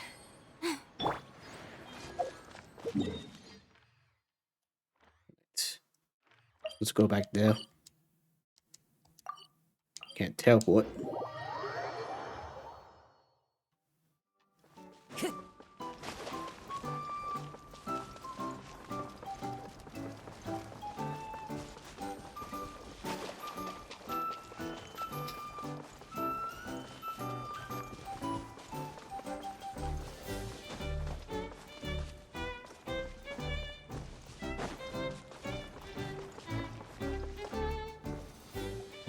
Well, since we've taken care of most of the tasks, all we need to do now is reopen the tavern. But we still don't know how to use the magic of this world. We don't even know why the tavern closed in the first place. Oh, what about the method that one hamster mentioned? You should try it, Nilou. You mean the creation magic his grandfather saw outside the Hut of Blessings? I wonder. How exactly did the goddess of creation give them life? Maybe you don't need to understand it. Just give it a try. Everyone here calls you the Forest Fairy. Maybe you have the magic powers already and you just don't know it. In other words, this forest is a stage. And all I need to do is step out into the spotlight? Sounds just like a fairy tale. Well, we are We are. surrounded by talking origami animals and magic potions after all. Almost seems like anything's possible in this place. You're right, Paimon. We won't know anything unless we try. In that case, let's see. You take a page from a book and folds it into a shape This of. is how you do it, right? I think I got the folds right. Whoa, your origami skills are great! I once saw one of our prop people making something similar. It looked really cool, so I took some time during my break to learn the basics. It's not a bad way to stave off sleepiness either. Well, how do you feel? Sense any, magical powers flowing through you? No. No? What are we missing? Aren't you supposed to say some magic words? Magic words? But how am I supposed to know what the goddess said to bring them to life? Oh, come on. You literally said it earlier. Focus on what you want to say. Oh, good point! You're the Forest Fairy, Nilou! What do you want to say to the new resident of your domain? And picks up the hamster and kisses it gently on the forehead. I bestow upon you the blessings of the forest and offer you a home in this land. Your name shall be Hadisara. May you bloom in this world as beautifully as the flower I love. My name is Hadisara. It worked! It actually worked! Well, peel my shell and call me a nut. I never imagined I'd witness such a miracle at my age. It's just like what the story said about the goddess of creation. Shell? Miracle? Nice to meet you, Hadisara. I'm Nilou, the fairy of this forest. From this day forward, this place is now your home. Hello, Fairy Nilou. I hope you'll grow up happily in this forest. Grow up. Oh, you can leave the little one with old Almond for now. Oh, this sure brings back memories. It's been such a long time since we last held a welcome ceremony. Here, Hadisara. Come to Grandpa Almond. Well, now that Nilou has mastered the goddess's magic, we should be able to reopen the tavern, right? Grandpa Almond, could you send a few people to check the underground space beneath the tavern? Oh, of course. May I ask why? The moment I used magic, I sensed something strange down there. I have a feeling it's connected to why the tavern had to close down. Of course. We'll look into it right away. Make sure you listen to Grandpa Almond, Potty Sara. Don't go running off on your own. Potty Sara. Listen. Running. Literally did the exact opposite. Hey, come back here, you! Wait! Yep, that's Nilou's creation, all right. She's got so much energy. Anyway, how did you manage it, Nilou? Well, all I did was say my wishes for her out loud. Maybe the magic is in the words themselves, just like the book said. This place is seeming more like a fairy tale by the second. I mean, or somewhere called the Forest of Blessings, so it kind of makes sense. Well, anyway, Paimon thinks this magic suits you perfectly, Nilou. What about the space under the tavern?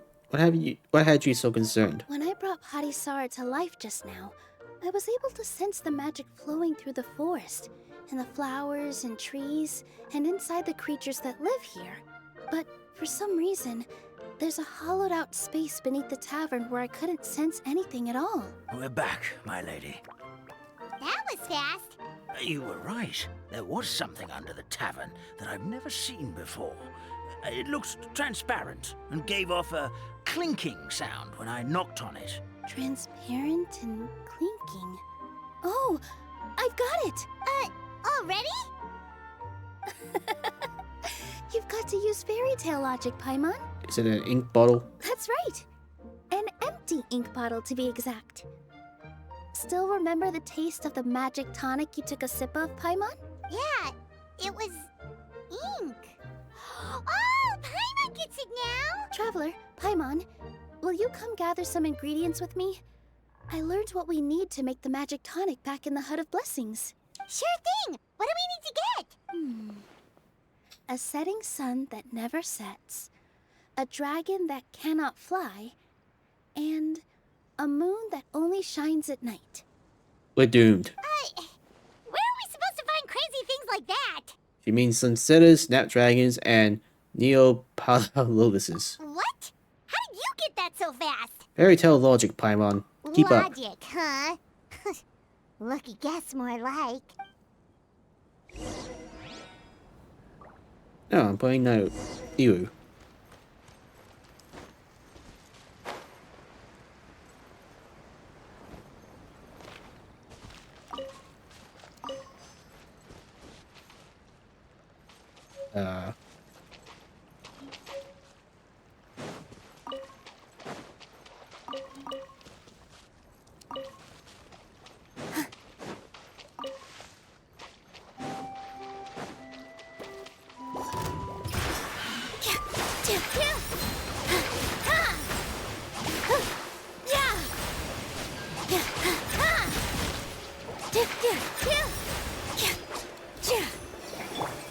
The show begins! One with nature. Buckle up! Hi! Here! Ha!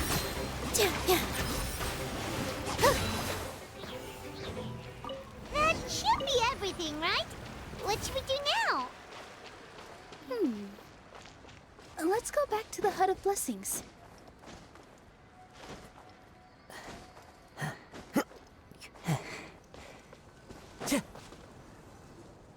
Give me just a second. I'm gonna go fetch an ink bottle from the other room. Paimon doesn't get it. All the ingredients are super tasty, but somehow the final product turns into ink. Well, anyway, Paimon's not going anywhere near this stuff this time. Not even if you bribed her. Sorry to keep you waiting. Let's see. According to the book, first you do this, then this, and then... How are you doing that?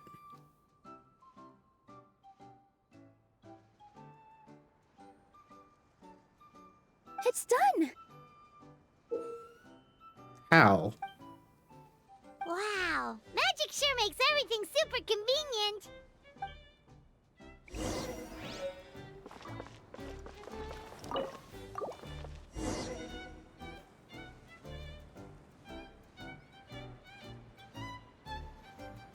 Yes, this is it.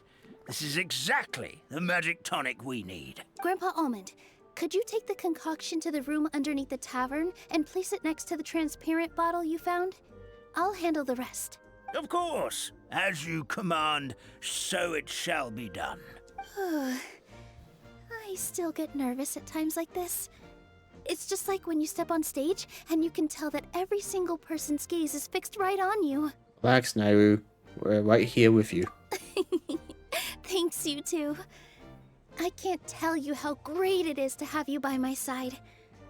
Almost makes me feel like I've been blessed by the goddess of fate, too. Let's go. We shouldn't keep everyone waiting.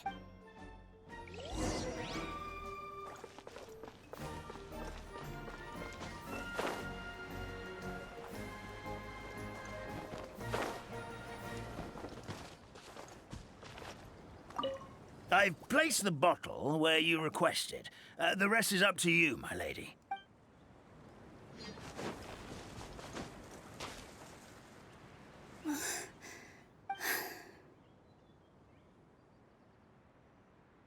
Forest, please heed my words and accept my blessings. May your spring of wondrous magic never run dry. And may all who call you their home lead happy, fulfilling lives.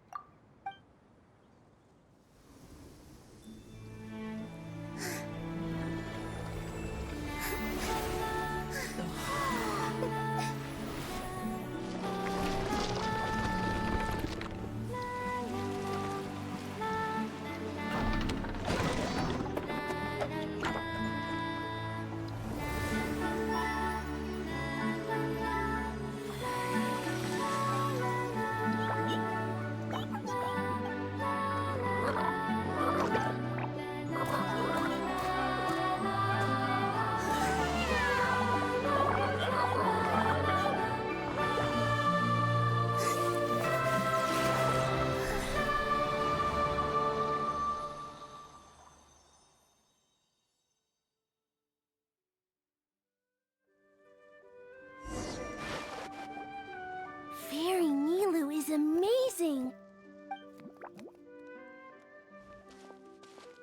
Wow, it's so pretty! What a beautiful tavern! And we probably can't enter it. It matches the scenery of the forest perfectly. I was so surprised when it suddenly opened up like that. Just like a pop-up book.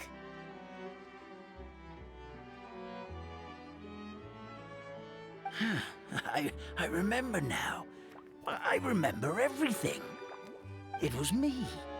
I was the one who went to the top of Constellation Metropole and witnessed the goddess's prophecy.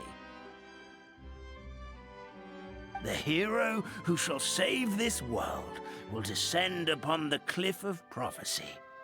The hero, supported by their companions, shall restore peace to this world. So the prophecy really did have all the answers. You just forgot the first half. That's why I was waiting near the cliff of prophecy. Wonderful. Simply wonderful. There's still some hope left for old Armand after all. Is the Cliff of Prophecy that place with the huge mural? 'Cause that is where we woke up, but we don't remember anything about how we got there. Also, we didn't get a change of clothes like Nilou. Are we definitely the heroes? Just If three of not us too you, cheap. then who else? You've already helped the fairy revitalize our forest. To us, that makes you heroes, prophesized or not. All right. Either way, we're going to keep adventuring, even if it's just to figure out how we can get back to our world. We can also help with solve any quests along the way. We can also help with solve your dragon problem along the way. Yep, that's exactly right. Helping people we meet on the road is kind of our thing. As expected, the words of the goddess of prophecy always come true. I'll come with you. It can't hurt to have a magical fairy tag along, right? It would be my honor, my lady. Heroes and fairies, dragons and new adventures. This is sounding more and more like a fairy tale by the second. I would say your next stop should be Constellation Metropole. It's Simulanka's most prosperous city, just across the sea. Once you've arrived at the Astral Garden at the highest point in the city, maybe you can try seeking divine counsel from the Goddess of Prophecy herself. Are you leaving, Fairy Nilou? I'm afraid so. There are still other people who need my help. I won't go far, though, and I'll come back to visit the minute I have time to spare. So be a good girl, Patisara, and help out Grandpa Alma whenever you can, alright? I feel like we're never gonna come back. Got it! Patisara will wait here for you. And wait for eternity you will. That's a good girl, Patisara. I almost forgot. If Constellation Metropole is where you're heading, you'll need to take the Maritime Express. I'll head to the station first thing tomorrow morning and wake up that lazy station master for you. Why don't you take a break for the rest of the day? You should savor the beautiful scenery of the forest before you go. Sounds great! Paimon definitely feels tired after being on the go for so long. There's a spot in the tavern with Paimon's name on it. Oh, sounds like someone's ready to order.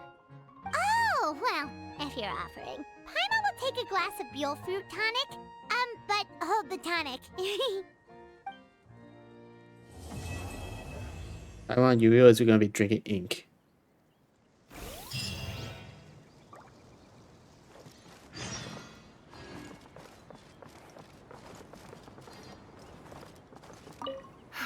Just fixed the kink in my neck, and now my arms feel like they're gonna fall off. But seeing the tavern full and lively again makes it all worth it.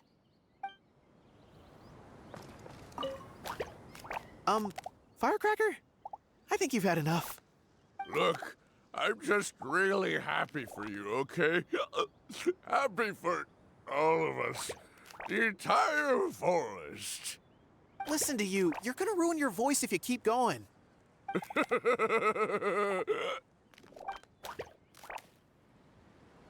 Right, well...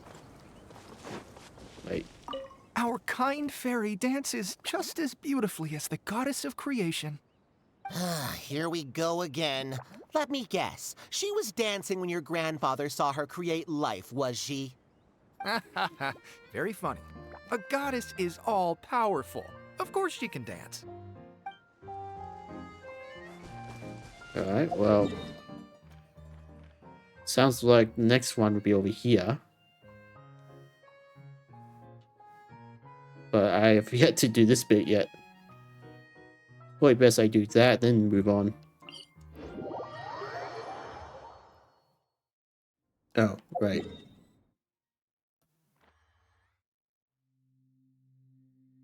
Wow, there's no teleport anywhere near that spot.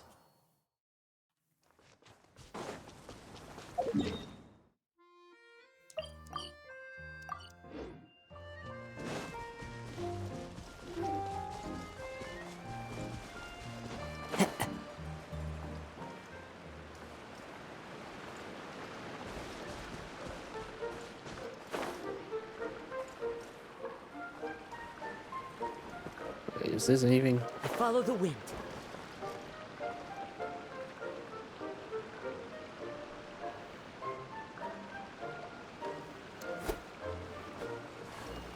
It's not.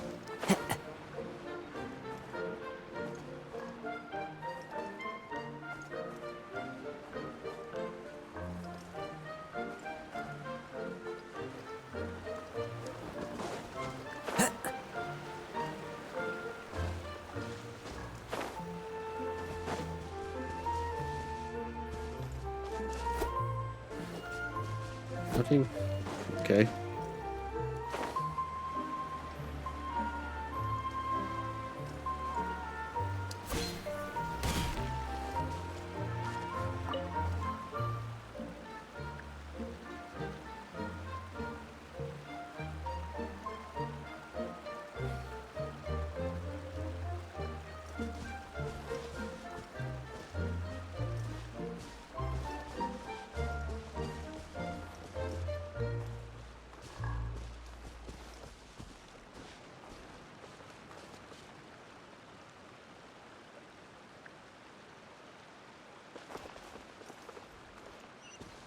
Stealthing?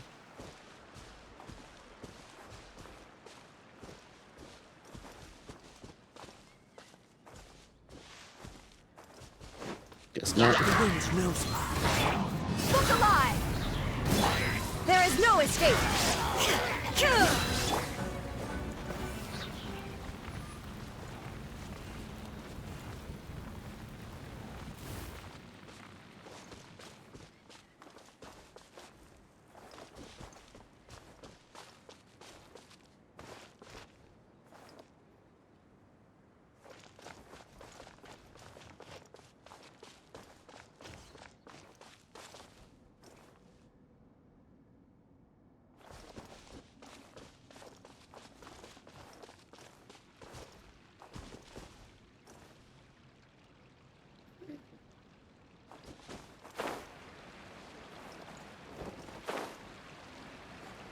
Be no problem. Let's get it off!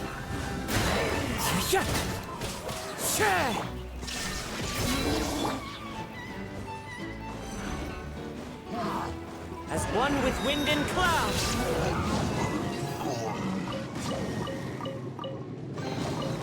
A fateful offering. No, I'm gonna keep the berries.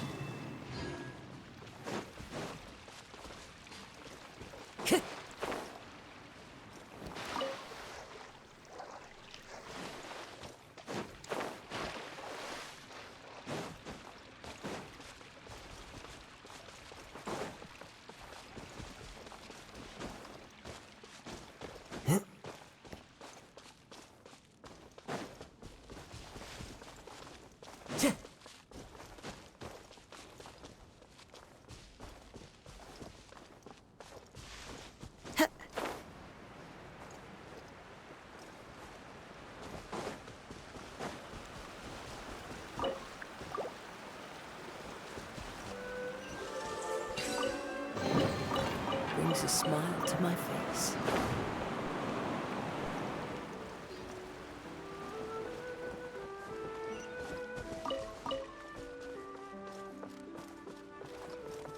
Anything here?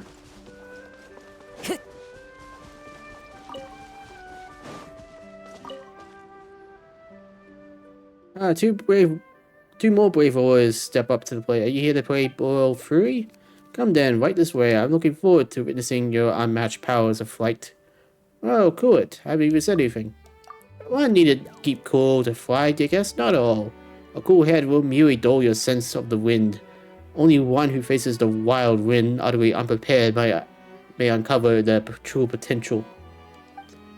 Quiet Squirrels nowadays are way too timid.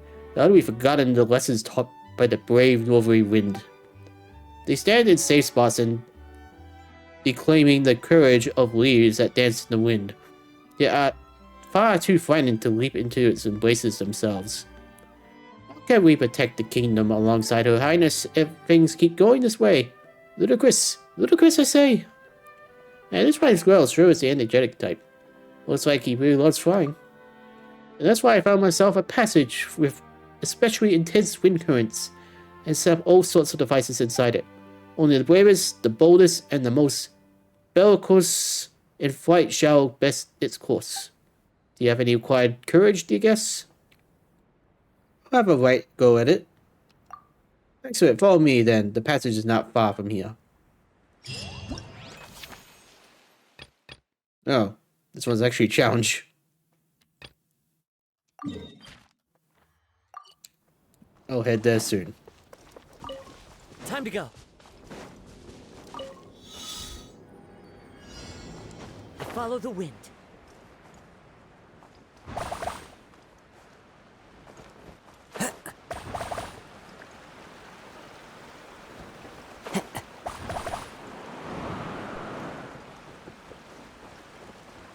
Oh, that's actually a bit weird.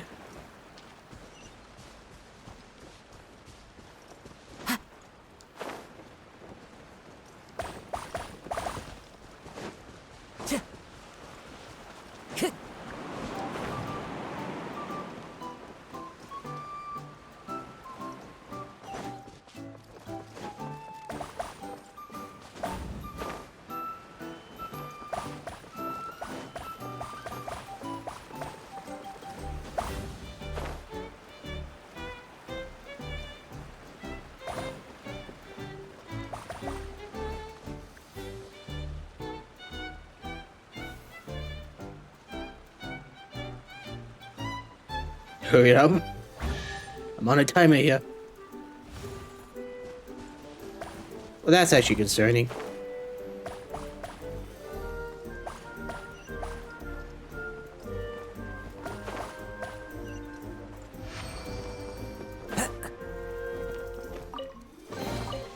Things are small.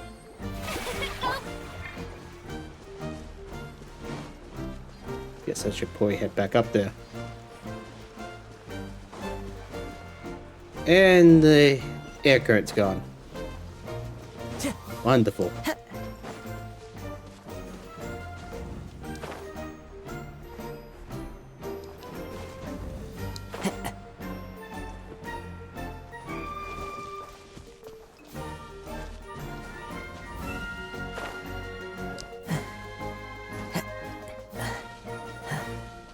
Time to go.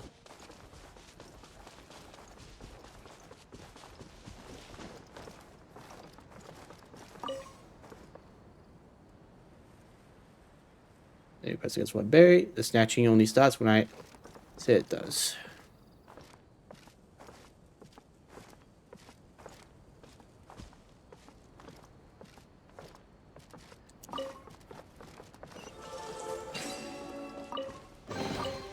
Brings a smile to my face.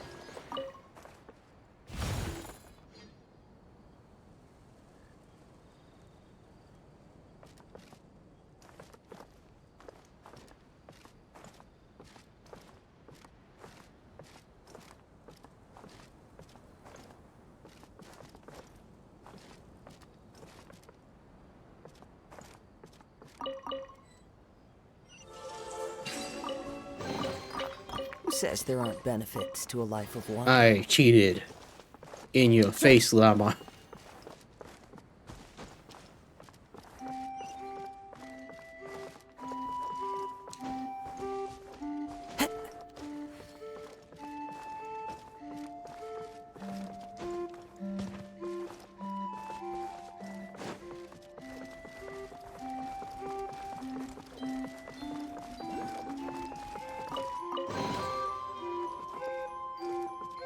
Thank you.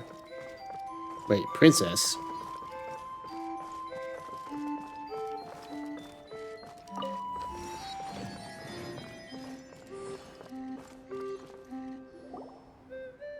Your Highness, what brings you here?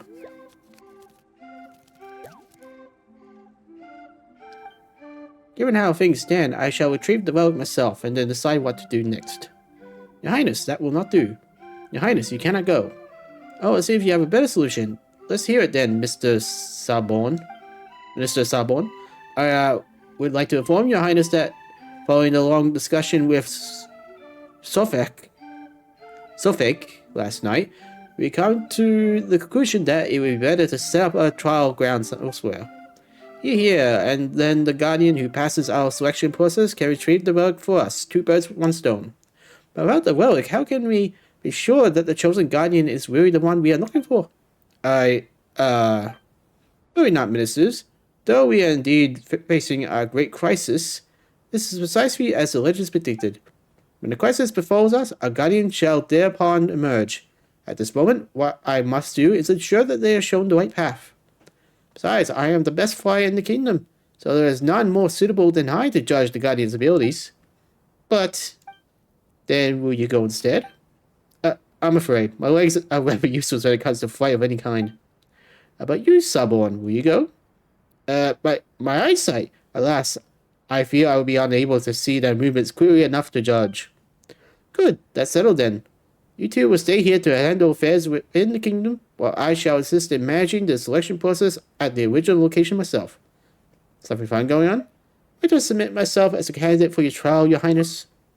Oh, we're good at flying and adventure too. Can we participate? Oh, greetings to both of you, and welcome to the Kingdom of Breezes and Bells. You are very welcome to sign up for the Guardian of the Kingdom selection trials. You have not previously participated in the selection trials of our Kingdom of Breezes and Bells, if I'm not mistaken. How does Your Highness know this? Your appearance differs greatly from the Kingdom's subjects. Had you taken part before, I would not forget it. Oh, that's enough chit-chat, I suppose. As it so happens, I was just about to head over to host the selection ceremony near the Relic Shrine. Let us go there together. Ministers and kingdom's affairs are in your hands. Do try not to let anyone cut this tree down while I'm away, finding our true guardian if you could. As you wish, your highness. The two of you, please come with me before the selection officially begins. There are a few things I still need to tell you. Of course. Stubborn, we must think of something. You're no doubt right, but when have we ever managed to hold back the princess?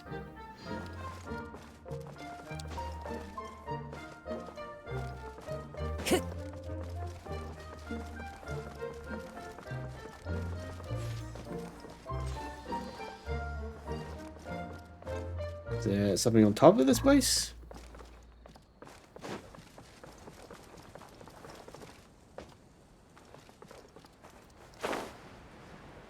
It's actually pretty mystical.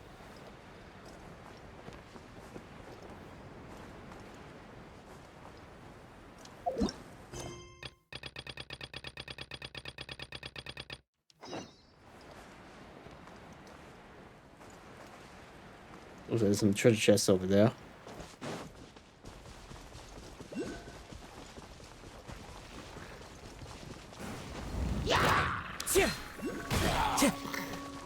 Into the wind. Look alive! Illusion shattered! The wind knows me. Brings a smile to my face. You're welcome, llama.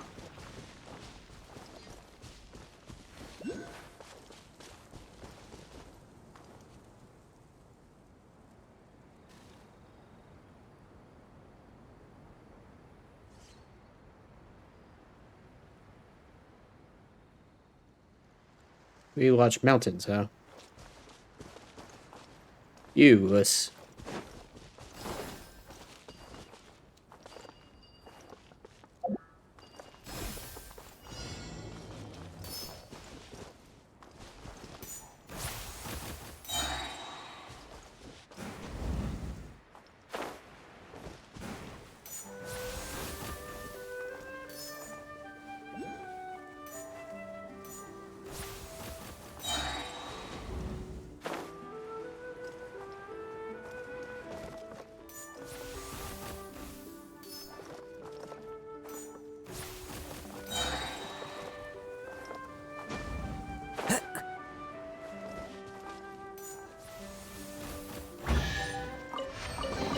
You're welcome. Brings a smile to my face.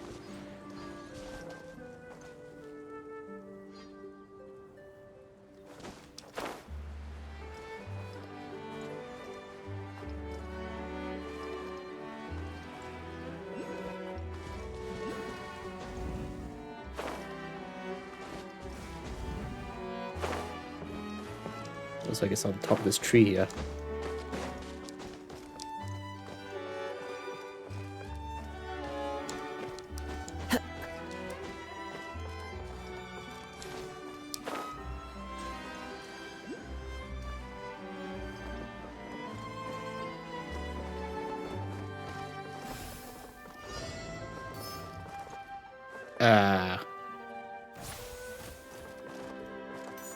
Morning. Guess everything that happened yesterday wasn't just a dream then. Well, it's time for our next fairy tale adventure. We should head to the station Grandpa Almond told us about. Okay, this is getting weird.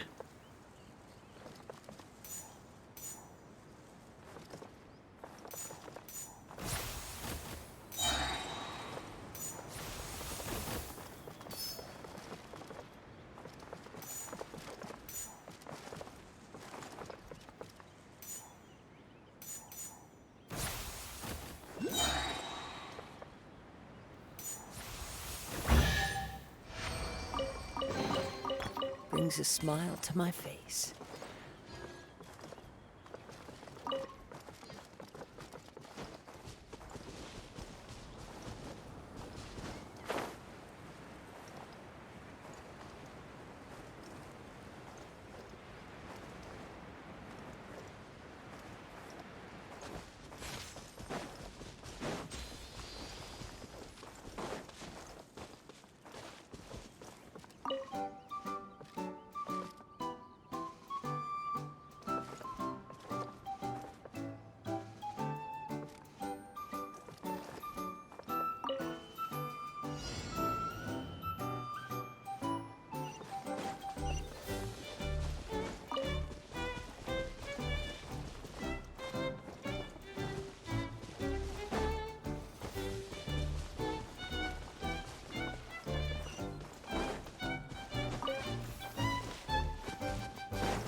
The other one didn't go at all.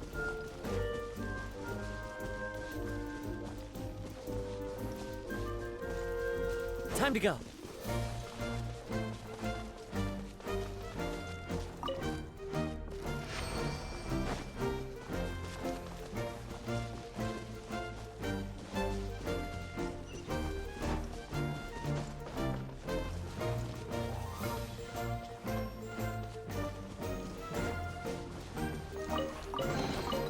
Brings a smile to my face.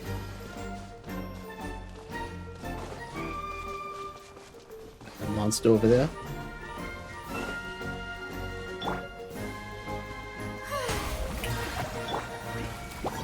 Into the wind. Buckle up! Ha!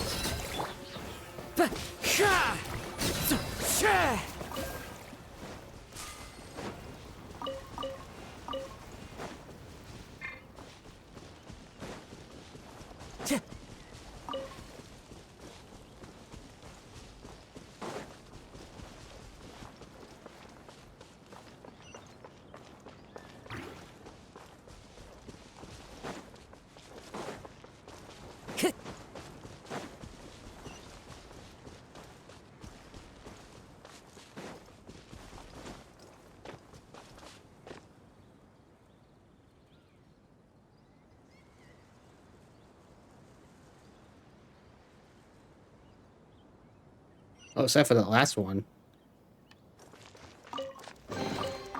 Who says there aren't benefits to a life of wandering?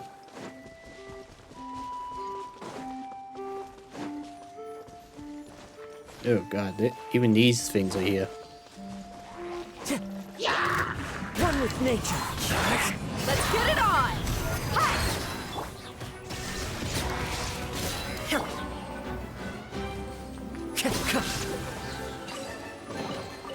A fateful offering.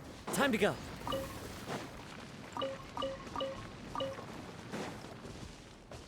Anything else here? Oh, there's a llama. Teleporter. I mean, waypoint. What the hell are you?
A fateful offering.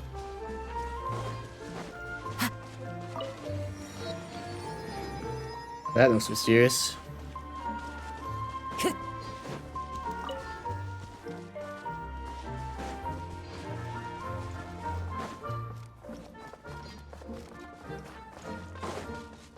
Time to go.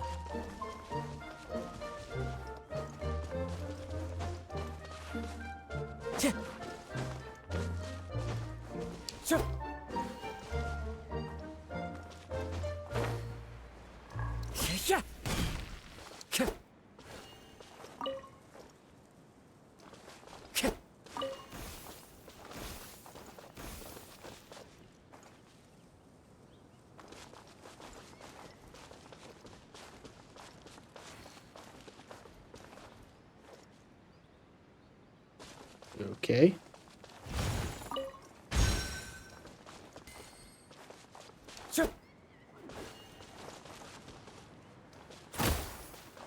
I guess I'll have to remember this for later.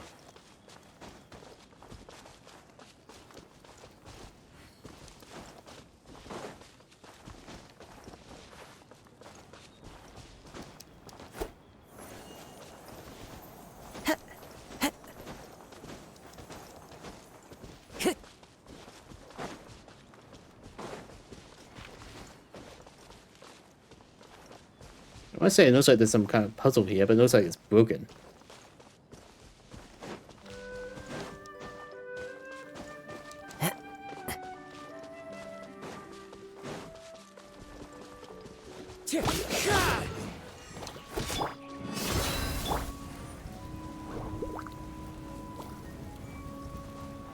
Into the wind. Clouds high. The birds call. You asked for it.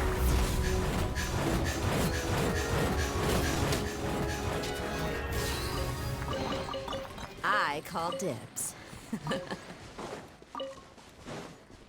It's in here.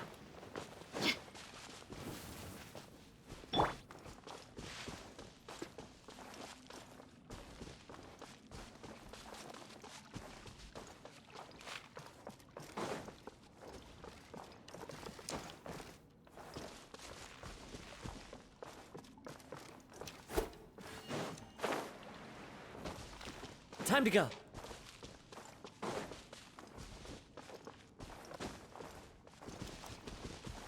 I would say this is supposed to be important, but I'll have to come back, I guess. Time to go. The wind knows. There is no escape.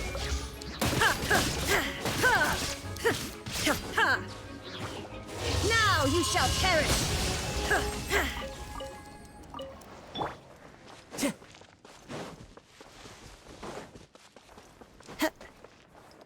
Time to go.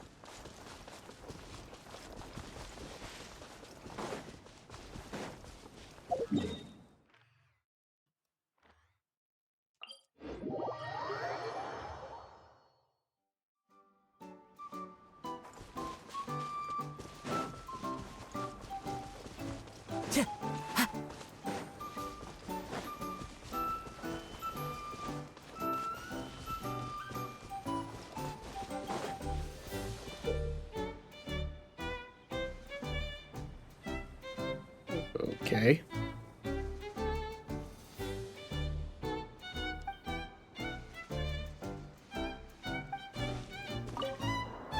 This is different.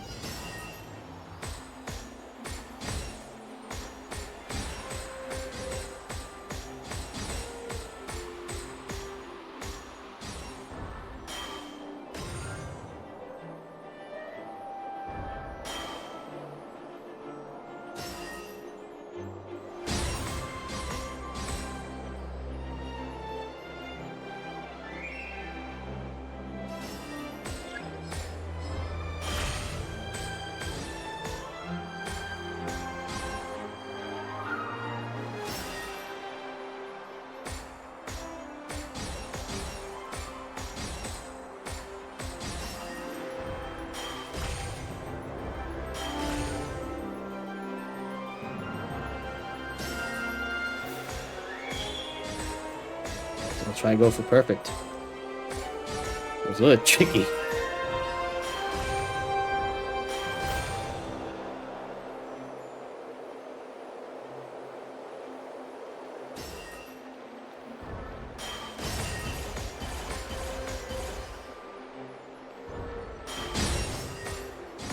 He tells me I failed that.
Because I have to continue to unlock it. Let's get back to the Squirrel Princess.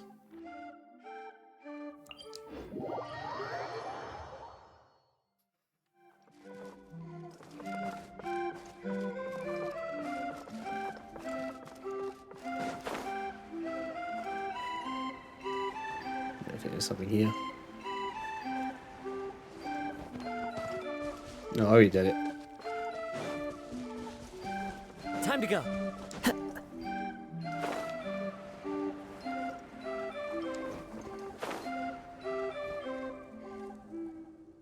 Wait here a moment, I will introduce the trial for you, as well as a few things that you'll need to watch out for.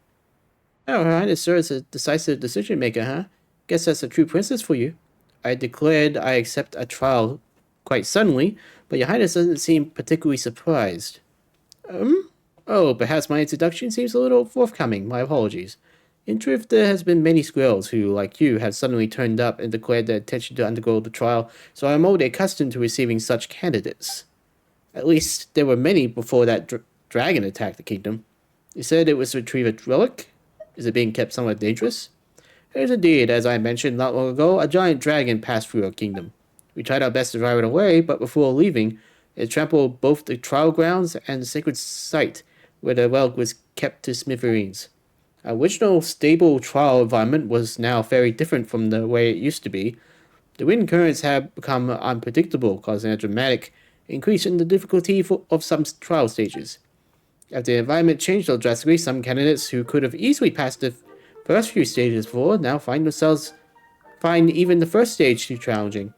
But from another perspective, the current trial is actually a better test of a candidate's true strength, so it should better help us choose a strong guardian of the kingdom. I'm pretty strong. The Paimon too. Well, if that's truly the case, let's get straight to it. Allow me to introduce the trial to you. So we put in this trial, the candidate must help their squirrel companion fly in the right direction by guiding them along the wind currents. Don't worry, it isn't complicated. All you have to do is observe the direction of the currents and make decisions accordingly. Of course, you need not worry about the issue of direction. In this kingdom, no wind can stop me from flying wherever I will. Alright, let's begin. Please make sure you're both ready.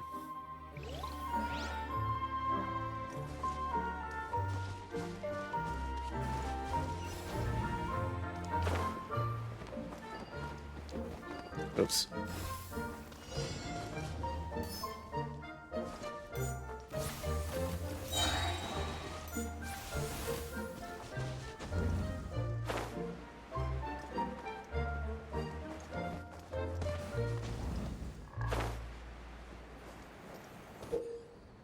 Only Princess Semest, who possesses immense power of flight, may go even against the current through the wind passage. Ordinary flying squirrels would be scared off by a fury of fury unleashed. Alright, so she's immune. Got it.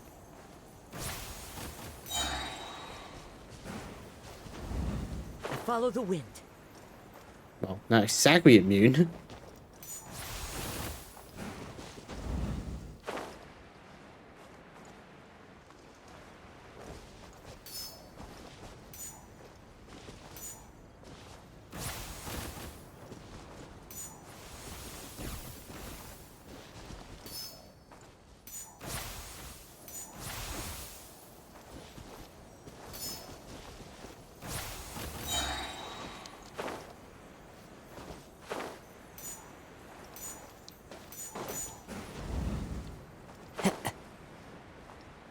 That wasn't too hard. Your Highness, you're amazing. You flew past so easily. Your ability to judge the wind currents was also remarkable. It seems you are worthy to undergo the trial after all. Let's make haste to the site where the relic is being kept. Hopefully we won't have to another run in with that dragon. I am a voice, but not life. What was that? It sounded like someone's voice? Did you hear that? I definitely heard it, but I have no idea what it meant. Oh, the princess is way ahead. Let's forget about that for now and catch up with her first.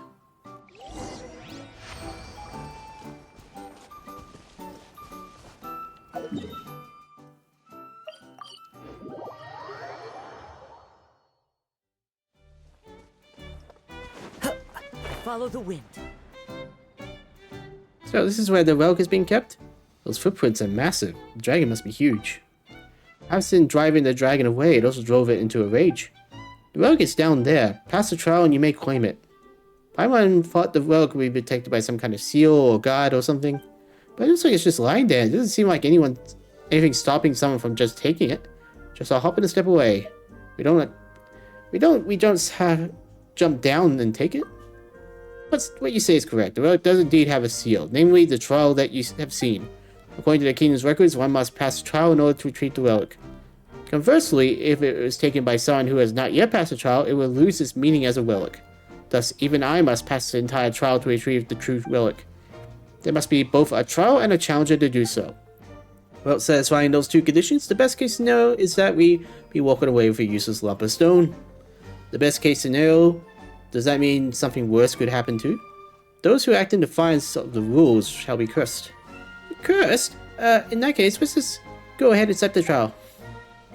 Oh, Paimon.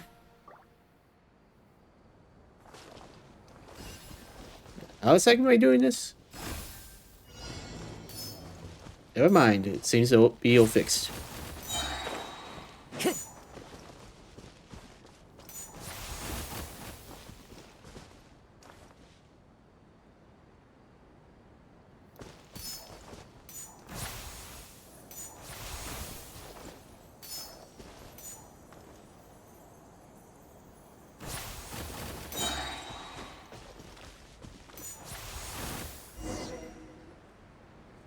I didn't expect you to be able to judge the wind currents so accurately. If you are flying squirrels like I am, navigating the wind currents would pose you no challenge. Of that I am certain. I'm so natural when it comes to flying. If everyone had to use wind gliders, I'll be unbeatable. Pfft, is that so? I'm glad to hear it, because you two are the most guardian-like candidates I've ever seen. Then let's continue. The current wind conditions are just right. Everything's going great. Maybe we're the guardians that Her Highness has been looking for. Her Highness was outstanding too. Her Highness is the only true guardian. Thank you for your kind words. I had in fact passed the trials many times before the dragon destroyed the sacred site. Purely in terms of flying ability, I'm confident that no other squirrel is my equal. Previous candidates found even the first few stages too difficult. But your Highness already passed the trial. How come you didn't take the relic? Unfortunately, the relic has yet to acknowledge me. So even guardians require the relic's acknowledgement. Why does the relic get to call all the shots? I don't know. Perhaps I thought I didn't pass the trial. Sure, down here in stages. All I know is the relic has never lit up for me. But you, not only have you come precisely at our kingdom's hour of need, but your capabilities are undeniable. That is why I believe you will earn the relic's acknowledgement. Let's continue. The final stage of the trial awaits.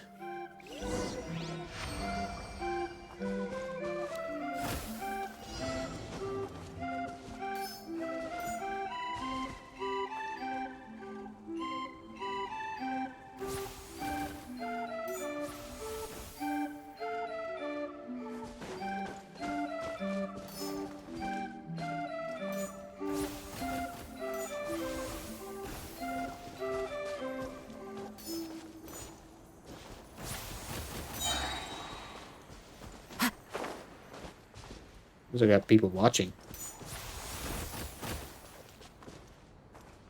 Yep.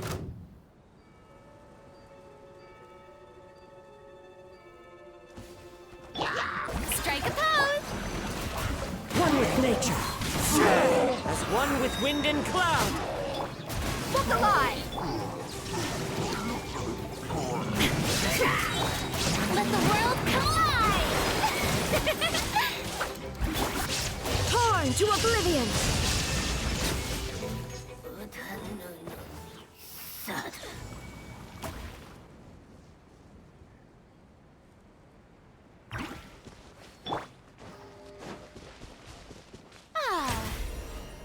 May I present?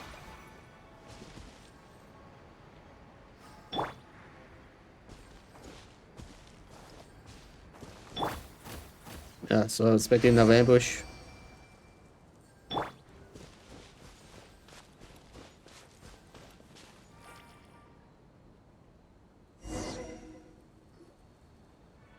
You pass.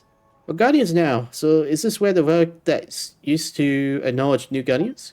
There's something carved onto it, like a line of text maybe? Let Paimon take a closer look.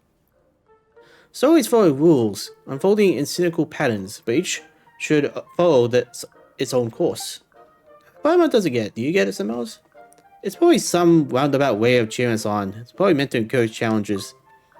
Those words have always been there, even I do not know their origin. I sense that they may hold some great significance for the kingdom, but I have yet to grasp their meaning. Whatever the case, given your performance in the trial, you are undoubtedly the most suitable candidate for the title of Guardian that I have ever met. Your abilities and judgment are beyond question. Meeting you at a time like this is truly a blessing for our kingdom. Now that we have retrieved the relic, we may hold the ceremony right away. I am fully confident that your courage and abilities will have won you the relic's respect. You flatter me, Your Highness. Nothing can stand in our way. It was nothing. I'm just glad we could help you, Your Highness. Oh, when did you guys get here? I didn't even know you arrived. We flew over, of course. We are among the best flyers around when we were young, you know. How else would we be able to serve the princess? Never judge a squirrel by its appearance. Oh, I never. A visitor turning up at our time of crisis, a guardian emerging from the trials victorious, and a relic in our possession intact and unharmed. Your Highness, everything is exactly as the legend says. It seems our kingdom finally has a future to look forward to. We shall find out soon enough. Now please place your hand upon the relic, let it light up, and proclaim that you are henceforth the guardian of the kingdom. Do you think it's not bright enough? Has it even lit up at all? Let me take a look. Maybe it's not there so long that it just can't light up anymore? Kind of like how candles that have been lying around too long won't burn very brightly. How could that be? All the details match, yet the relic still... Your Highness, whatever the case, at least the relic is in our hands, even if our guests have failed to be acknowledged by it. No. Your Highness? Place the relic to one side. It is my kingdom for which the challenges have come. Therefore, it is I who must acknowledge them. Your Highness, but no ruler of the kingdom has ever taken themselves to acknowledge a guardian. Then let's create a precedent for future followers to follow. Xanmoas, Paimon, come forward. As princes of the kingdom breezes and bells, I hereby declare that Xanmoas and Paimon will henceforth be recognized as the kingdom's paladins of breeze and bells. At your service, Your Highness. It is my honor, Your Highness. Hooray, a paladin of breezes and bells. Hey, it's such a cool title. Definitely called them just being called any old guardian. But surely this means we haven't found our guardian. And if so, then we won't be able to fulfill our calling. And if we cannot fulfill our calling, well, we'll no longer have a future to look forward to, just like the kingdoms that came before us. Fret not, I will find a way. Wait, speaking of choosing a guardian, there's currently choosing a champion over the Rain Song Pond. You mean that Furboat who could jump super high? You're right, the whole reason they were holding that contest was to find a champion to come rescue the princess. Although it doesn't seem like the princess needs saving. If you were looking for a super strong champion to win a contest, then they just happen to have one. In fact, there are bound to be leaps of potential champions over there. Wait, by contest you mean trial, and by champion you mean guardian. What an extraordinary coincidence. Though our trial doesn't really have anything to do with jumping, still, from what you said, it sounds like they found the strongest candidate to complete their calling. It seems a trip over to Rainsong Pond is in order. Thank you for informing me.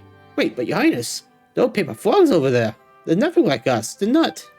So what? A guardian's most vital asset is what's in their heart, not their appearance. Ministers, you have to stay and look after the kingdom while I'm gone. I will go to Rainsong Pond myself.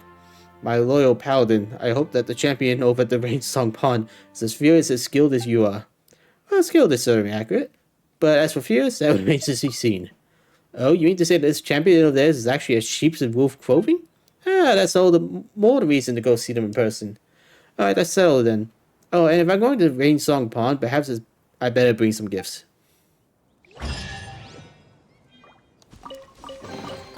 I called it. And yet the mystery of the locked door remains to be seen. Where was it? It's here.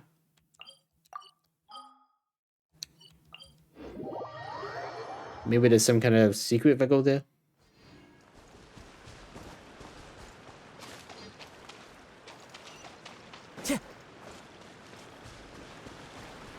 Or not.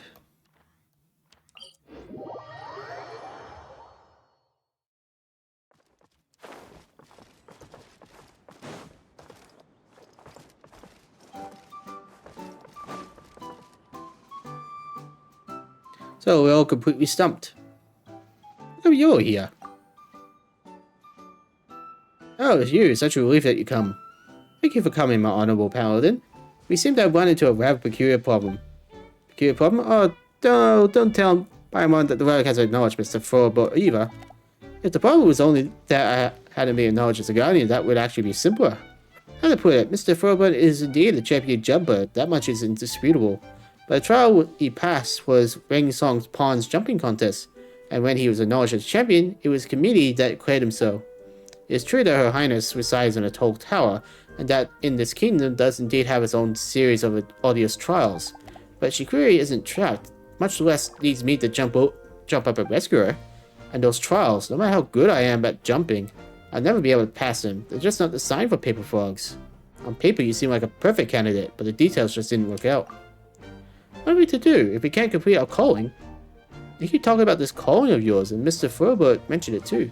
What exactly is it? If you haven't found the guardian and the princess you're looking for, why don't you just keep looking? Even if you don't find them right this instant, it's not like this place is going to vanish into thin air. Our kingdom exists for its calling.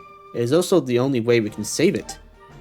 Likewise, the residents of Rainsong Pond have sacrificed so much, and are continuing to sacrifice, but that princess is nowhere to be found. Generation after generation of champions have quietly aged away, all memory of their deeds fading away into oblivion. Mr. Holu has spoken of these brave ones before, weighed down by the burden of unrealized ambition. They are left with no choice but to end their days in obscurity. Such a fate is crueler than the fall of the kingdom. Robert, we talked about this before. You said you were going to reconsider, but now... We must have faith in our champion. Our champion will not back down. If I were to perch on a lotus leaf and suddenly found myself drifting away with the current, I would do my best to make sure I didn't capsize in the middle of the river. Now that I carry the lotus head bangle, I will not. I cannot shirk my duties. This has nothing to do with courage, Mr. Honolulu, just duty. Yeah, by I knew our lotus leaf whacking experience was a complete waste of time. Spoken like a true champion. But if I do end up going overboard, you'll have to call for Estempi. You'll definitely be better at this than I am. He's the real champion when it comes down to it. So why have I ended up being the one with the lotus leaf? Looks like we still got to go rafting a few more times. You sure you think one champion? No matter how hard you try, you're always convinced you're going to fail. You really needn't worry, after all. Not only did you come here entirely on your own accord, but you had the courage to shoulder a great responsibility. You were brave enough to make a choice and boldly follow through with it. At least in my eyes, you're no less than any flying squirrel. Your Highness, thank you for your praise, and for your trust. Besides, I'm already on this lotus leaf, so I can't get off now anyway. Well, anyway, now that we have the backing of so many strong fighters, I think it's high time we headed to the Cave of Eerie Mirrors to see what lurks in its depths. Someone? Sulfic? There's no use trying to stop me. After all, when have you ever succeeded in holding me back? Come on, lighten up. This is the last crew we need to save the kingdom. But not a single person has gone to the Cave of Eerie Mirrors and never came back out again. If there's nothing in the Cave of Eerie Mirrors, what does it matter whether I return or not? But on the other hand, if there really is a clue to the salvation of the kingdom in there, then even if I were to be trapped inside, that wouldn't be such a bad thing, would it? But what kind of place is the Cave of Eerie Mirrors anyway? Why does your Highness sound so serious? Oh, it's nothing out of the ordinary, simply put. It's where those princesses of past kingdoms search for the answer. But even until the day their kingdoms vanish utterly, those princesses were never seen again. By never seen again, sure you don't mean the cave swallowed them alive? There's a single flying squirrel that knows, but we'll find out soon enough. To be safe, I'll bring the relic along with us. Who knows, it might just come in handy. Alright everyone, let's go. Given that one of you is an expert flyer and the other is a champion jumper, I trust you'll be able to keep up with me. Yeah, my throat's hurting. Oh, Her Highness has thrown off already. Let's catch up, Xanmoas. Honorable Guardian, what can I do for you? About the kingdoms that failed to fulfill their calling. Alright, since the princess herself has acknowledged you as Paladin of Breezes of Bells, it's only right that I tell you about such matters. Prior to the current era of the Kingdom of Breezes of Bells, the land is known for many kingdoms. Just like us, their calling was to find a guardian of the kingdom who would be acknowledged by the relic. But those kingdoms which were established to fulfill a calling declined and vanished before they could fulfill it. Not a single one of them managed to find a guardian who could save a whole kingdom. Vanished? So if you can't fulfill this calling of yours, something bad will happen? That is correct. In some cases, the subjects of the kingdom suddenly lost their voices, while in others, the kingdom's water supply suddenly dried up overnight. Having lost their future, all these kingdoms eventually faded into oblivion. If we cannot fulfill our calling, this will be our fate too. In that case, I wish you good luck, Paladin. Oh, a pleasure to meet you. It seems like a proper one indeed. Even Her Highness Princess Semest knows of you. About the price paid by Rainsong Pond. Oh, such a heavy topic. Well, see if you ask, it would be rude not to give you an answer. Oh, but everything seems fine over at Rainsong Pond. You don't look so happy to be jumping around and taking part in the contest. In one sense, that is so. The waters of Rainsong Pond have never dried up, and the contest has never been interrupted.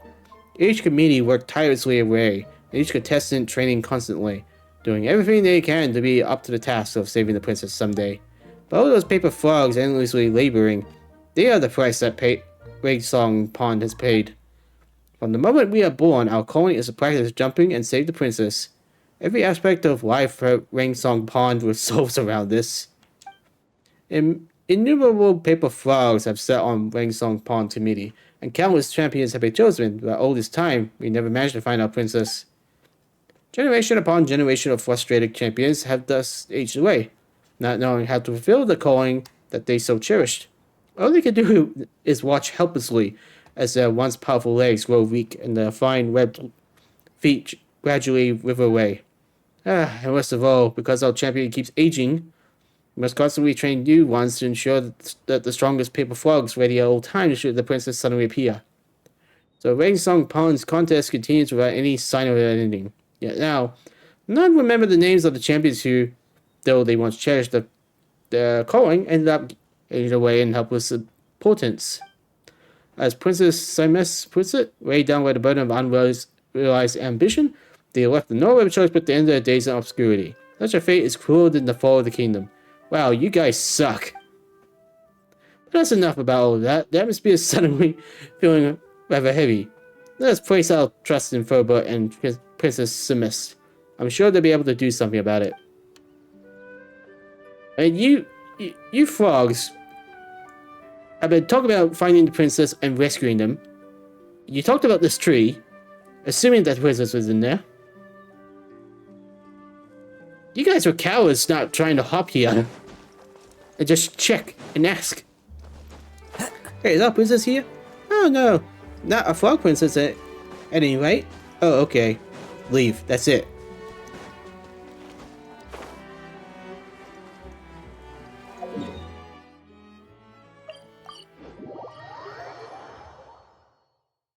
Did the princess take us to the cave of eerie murmurs before?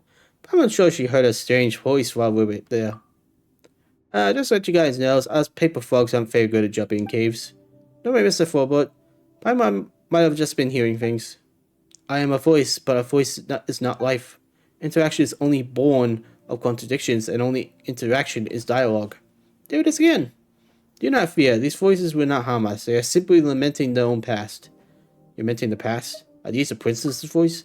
Besides, both princesses and princes, what they have in common is they are all voices from fallen kingdoms. They came in search for answers, but found nothing. All they could do is stay and lament their fate in vain. You know this place well. You must have come here many times before.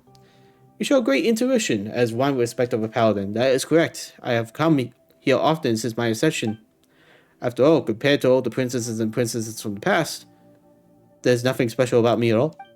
It was wishful thinking indeed to have me imagine that a miracle might suddenly happen and I'll find our true guardian just like that.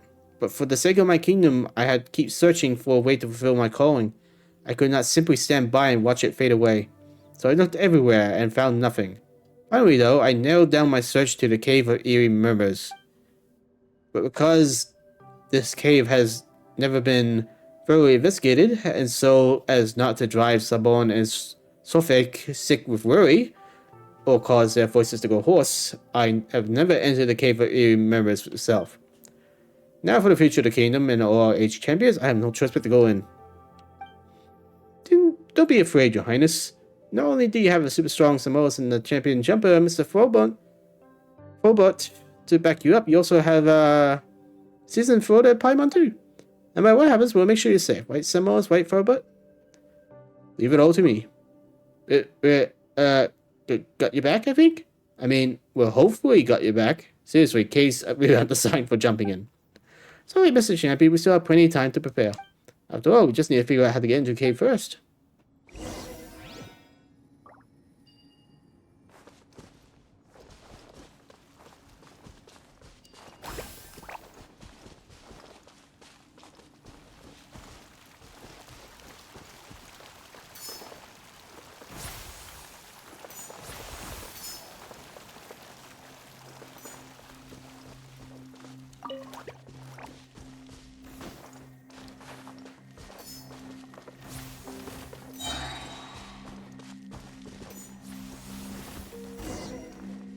It wasn't that hard.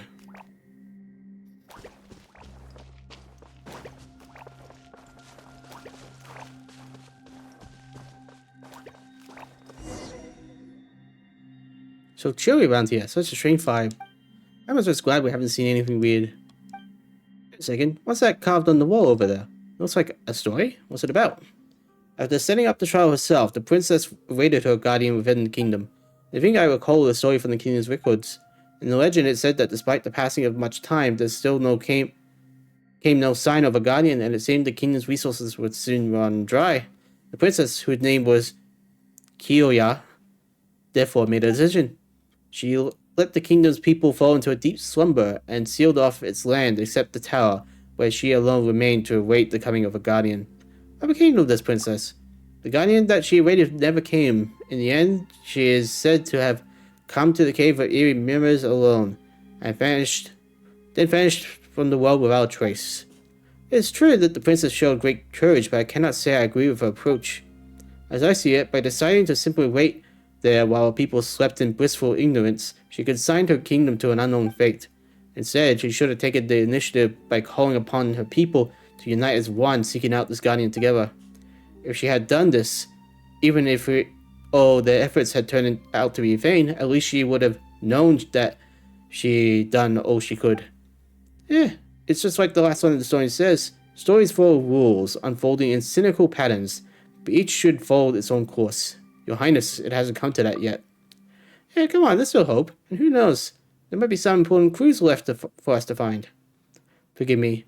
I seem to have gotten a little carried away. Anyway, let's keep searching. Looking around, it seems like we haven't completed the trials of the Cave of Eerie Mirrors yet. Of course not.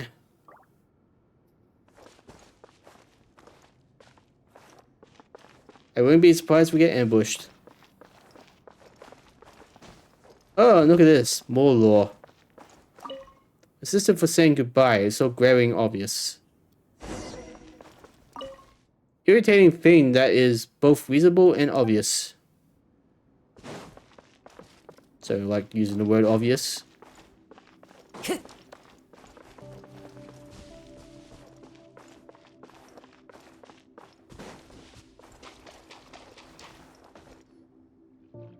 Lotus leaves and dewdrops. What the? Why has this story been carved on the wall? What is it? Someone's carved a story here that goes, once upon a time, there was a paper frog who wished he had a pair of wings. He prayed to the goddess, who told him that if he could jump higher than all the other frogs, he would have his wings. Wait a second, if he could only jump higher than all the other frogs, why would he need wings? Perhaps it's a hyperbole.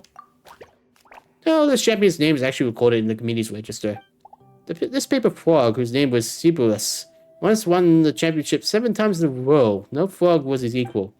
His symbol was a pair of wings made of lotus leaves, so they dubbed him Winged Cerberus. 7 times in a row? Paimon heard you won the championship many times in a row too, Mr. Verber. Me? Yes, I won it 7 times, and it's Stampy 6. But I'd be no match for this champion. Back in the day when they had it figured out for themselves, without any experience to go on. My generation of frogs had jumped higher than others. It is merely by jumping from the shoulders of giants. There he goes again, put himself down as usual. So what happened to that champion? This I do not know. According to the community's records, in the last jumping contest he ever took place in, Cerberus came second. Second? So that means, indeed it does, given that he no longer felt up to the task of rescuing the princess. Cerberus announced his retirement there and then. He told his friends that the jumping contest no longer held any meaning for him, and that unless he rediscovered its meaning someday, he would never again compete. From that day forth, not once was his name ever again mentioned in the records of Rainsong Pond. So just like those princess and princesses, there was a point in time in which this champion simply vanished from the world. That's right. Oh no. The story really doesn't seem like a promising omen. Hold on 1 minute. The last line of the story is also stories full of rules, unfolding in cynical patterns, but each should follow its own course. Why does this line keep reappearing? We better complete the rest of the trials first. Yes, you're right. Let's focus on the puzzle before us. Yay, puzzles. I wonder where it'll all lead us in the end. What's all this in here? Looks like this cave has no intention of giving us the answers, but rather plans on testing us instead. The road to success is never straight, huh? Another trial, let's do this. I'm a bit tired, I'll leave this one to you. I'm truly sorry to put you through all this, my pilot, but this is the last step. Please lend us your strength. I'm so exhausted that she feels she could barely float. But seeing as it's Her Highness asking, let's give it all we got, Xanmoas. Thank you. Let's go take a look at the final trial.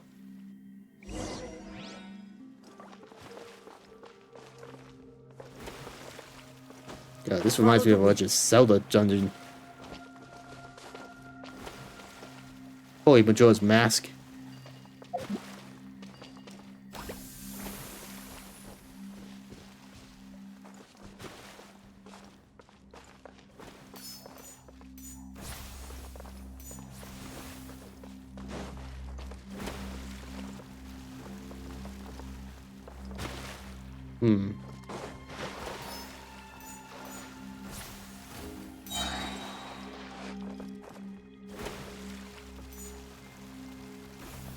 No, it's missing one.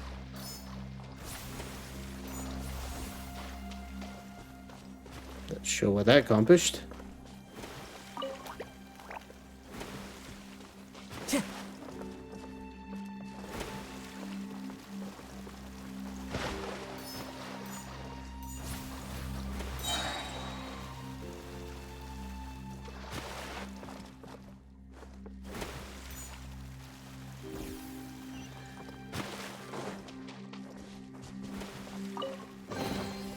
Brings a smile to my face.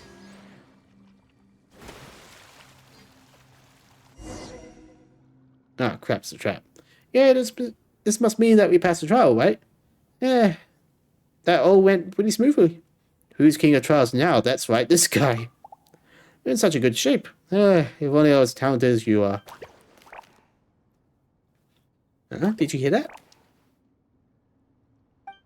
Stories follow rules, unfolding in cynical patterns, but each should follow its own course. Once upon a time, there was a paper frog who wished he had a pair of wings. He prayed to the goddess, who told him that if he could jump higher than all the other frogs, he would have his wings. Long ago, there was a princess who personally set up a trial in the kingdom. She waited and waited and waited. Oh, guardian, where art thou? Hey, the paper's talking. In this world? That's not really that weird. Another paper frog, just like me. Another useless champion, squandered years, and a pair of worthless withered rings. Wait, surely you can't be. I am the evaporated dewdrop. A pair of rings too weak to fight. The name Squirrels is no longer one I am fit to bear. It's a great honor to meet you, your Highness, Princess Criolla. It is an honor to meet you too, your Highness, yet, you're yet another stranger, another princess. So Paimon's guessing that the champion princess mentioned the story on the wall. They're just look like the two manuscripts.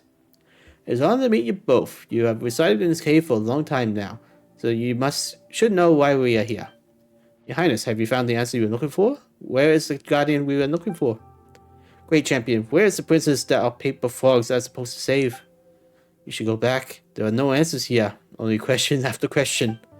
No river awaits, and the lotus leaves do not exist for us. The pond has never seen victory's laurel, nor princess. Stories full of rules unfolding in cynical patterns. Such a futile expectation. When will the cycle end? Keep waiting. There are no answers here. Only question after question. The pen that wrote these words have not alighted back upon the page. Yet the ink of fate has long dried up. Neither the guardian nor the period that marks the end shall appear. Thus has always been until now. So you telling me this whole history of the frog and the squirrel is because they didn't realize that they're both meant to be the guardian and the princess? Each should follow its own course. This is destiny's inexplicable hope. When will the path ahead reveal itself? What are you talking about? Paimon doesn't get it. Whatever it is, it doesn't sound too promising. You might as well have said nothing. Huh? But why? No river waits, and the lowest leaves do not exist for us. That makes it sound like Rainsong's pond is already. Neither the guardian nor the period that marks the end shall appear. Anyway, we shouldn't jump to conclusions too soon. We haven't completed the trial yet. Alright, giving up before the contest even started sounds like bad etiquette indeed. Let's take out the trials first. Yes, let's stay positive. Maybe there'll be a pleasant surprise waiting for us. I don't know. We're getting into some near territory.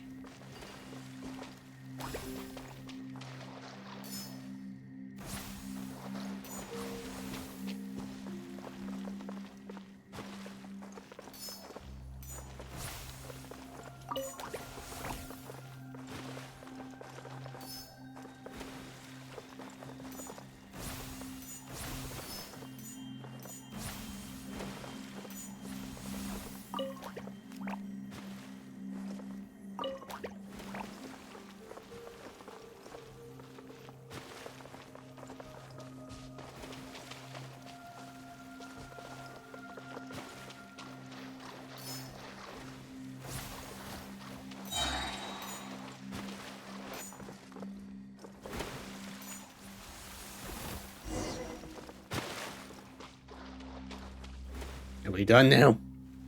Well, it says we're past all the trials, right? Past the trials, but nothing seems to have happened. I bought the relic, but it hasn't reacted at all. Are we really meant to just keep waiting here? But what exactly are we waiting for? It's not like some kind of god's gonna suddenly swoop down and tell us what to do, is it? What we are willing to do is wait. All we can do is wait. Meaning lies in waiting. The future lies unknown. When did they appear? And insisting that we wait for like that. What are we waiting for? Perhaps they do not know either, which is why they've been waiting all this time, so long that they turn into manuscripts.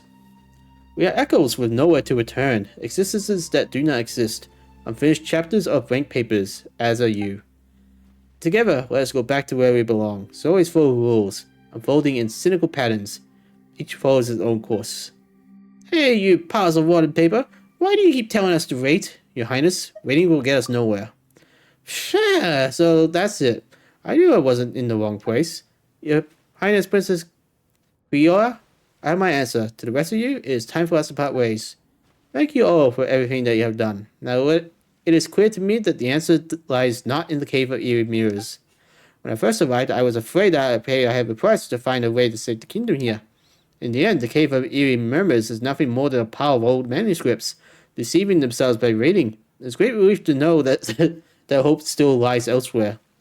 The future lies unknown. Meaning lies in waiting. No, Your Highness. Meaning lies in the unknown. Writing leads only to waiting. I most certainly will not save the kingdom using such a method. If the guardian does not come, I will go in search of them. If I cannot find them in my kingdom, I will search the rest of the world instead. If they are not to be found in this world, then I shall keep searching beyond it. Even if my kingdom is destined to fall, I wish to witness its final moments, when its ending is written. Such blindness, such impetuous. I don't even know how to say that word. Such frivolity. Such ignorance, such superficiality, such impatience. Say what you will, but as you yourselves just put it, stories full of rules unfolding in cynical patterns, but each should follow its own course. If your path lies here in endless waiting, then mine lies instead on the road ahead. Can I say something? If you deem it acceptable, I would like to go along with Your Highness too. Wow, someone seems pretty motivated all of a sudden. After all, if I could help Your Highness and the Guardian, that could also be interpreted as saving the princess. I am the champion of Rainsong Pond. Even if I do it for Rainsong Pond, I must continue to fulfill my duty. If you are willing to help, then on behalf of the entire kingdom of Breezes and Bells, I thank you. That is most alright. I will, of course, have to ask the committee's opinion, especially Stampy. As you know, I always seem to cause trouble. We believe in you, our champion of champions. Great, so what's next? Your Highness, the road next to you is lighting up.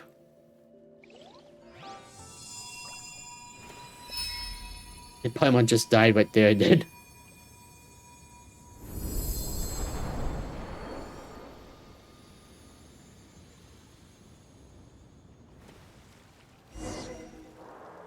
Oh god, I'm flying.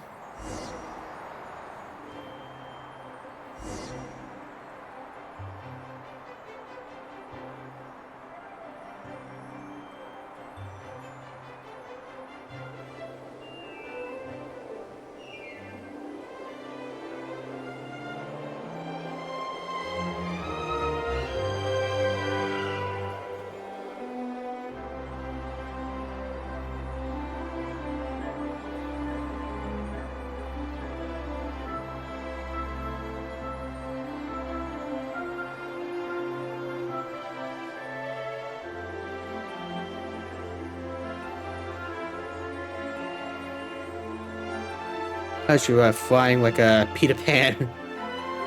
Seems appropriate.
Oh, that's funny landing. Oh, my leg, is it still on the ground? I can barely feel it anymore. All four of your feet are still firmly on the ground, Mr. Champion, and they are in better condition than any of us are. Those princesses from the past, they seem to have left too. Hope that they'll never return to the Cave of Eerie Mirrors. It seems like our trip to the Cave of Eerie Mirrors wasn't for nothing after all. With the relic lit up, there's hope for your Highness's kingdom again. And also you made a paper boat. It is indeed so. The fact that the world has lit up means that it has found a guardian worthy of acknowledgement. Since the guardian that the world was looking for was not found water in the usual case. A true guardian who is worthy of acknowledgement is one who always follows their heart. Someone who pushes forward relentlessly in spite of their fear. Ow! I'm pretty sure that still counts for the traveler. Turns out that this relic, which we were treating like a problem, was actually the answer all along. Those manuscripts that were waiting in the cave. They've been waiting for the path to appear, waiting all this time. But waiting leads only to more waiting. No one could find the solution to the problem simply by searching within the problem itself. Like, you wouldn't be able to pick a leaf from the tree if you were standing on the leaf itself. Sounds complicated. Paimon's feeling dizzy now. Anyway, none of them were acknowledged by the world as guardians. Your Highness and Mr. Furlbot were thorough. Widow. So now the relic has lit up and found our guardian. Doesn't that mean that the problem is solved, Your Highness? Well, you could say that, but I still haven't managed to figure out why exactly why it lit up. Looks like Sabon and Suffolk will be doing some more research for me.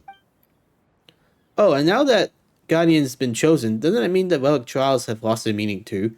It's a shame to tear it all down. I'd like to have another goal too.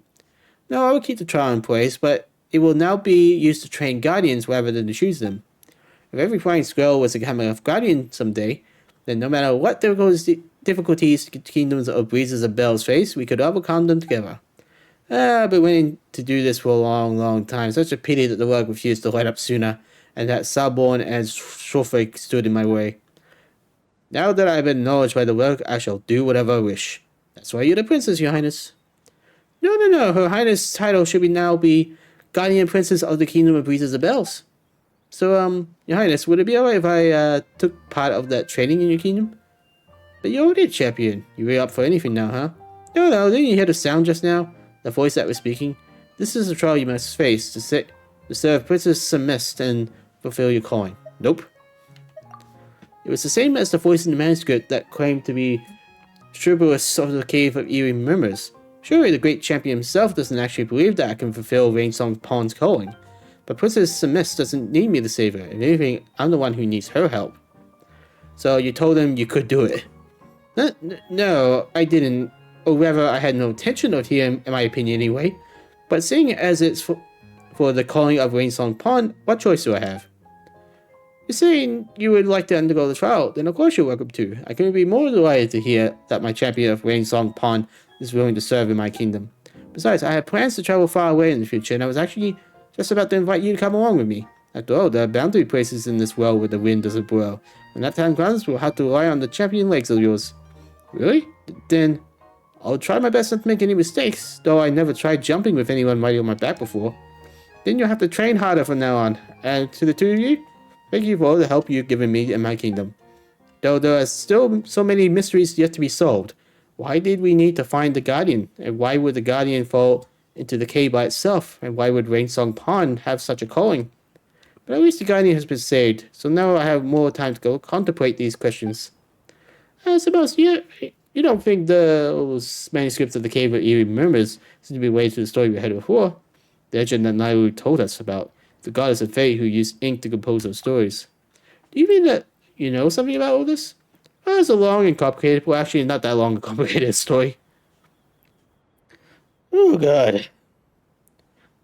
So basically everything that we've been through is a story written by the goddess of fate? Alright, now we really became characters of this story, but seeing as the goddess wrote us in, why didn't she give us an ending? First those poor souls in the cave and now us. We've been through so much. So that means it was also the goddess of fate who came up with that line, stories full of rules unfolding in cynical patterns, but each should follow its own course. I need some time to think about the matters more deeply, my loyal paladin. Please take these gifts as my token of gratitude. These were all the treasures I brought with me. Please do not turn this into a near storyline where it turns depressing in the end. If you have time, please come back and visit the Kingdom of Breezes and Bells again. I believe that you may have some questions for me. But first, I must rest well and think hard. Oh. And my throat is killing me. I've been streaming for about 3 hours. Let's see, I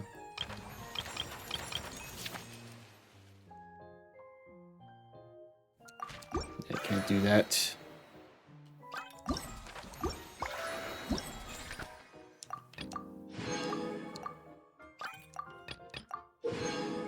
If you attain a certain number of experts of bliss, you can unlock the general Jacond letter gadget. The letter can search for experts in a fixed nearby radius. Use it to easily attain more experts. And let me guess, this one tells you treasure. Yep. So I have to collect all 200. And then find all the treasure.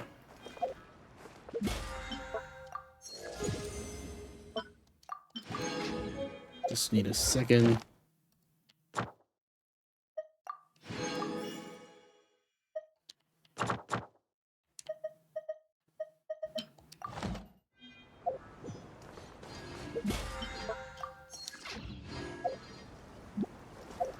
Well, as much as I can continue, I think I'm going to end it for today. What I'll do is try to roll for Navia. Nope.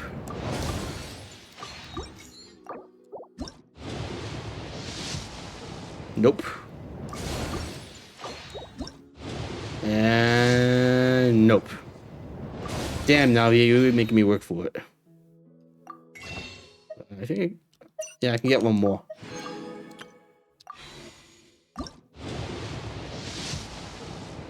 Nope. That was 4 wishes.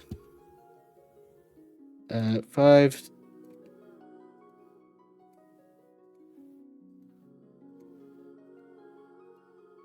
Oh, hold on.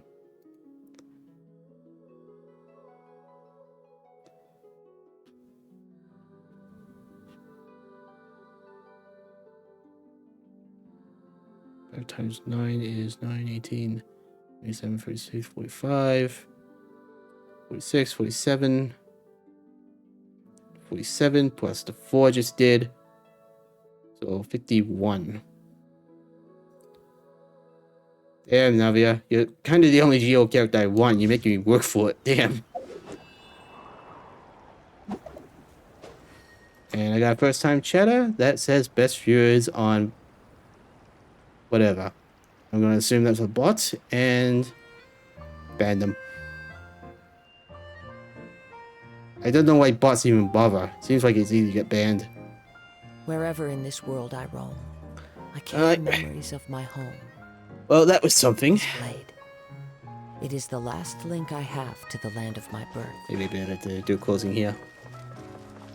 We helped Nilou fix up this tavern after being called a forest fairy and restore their ink power. Well, ink potion, whatever. And we helped a frog and a squirrel overcome something. It's like the frog was trying to become... No, he wasn't trying at all. He was just moping the whole time.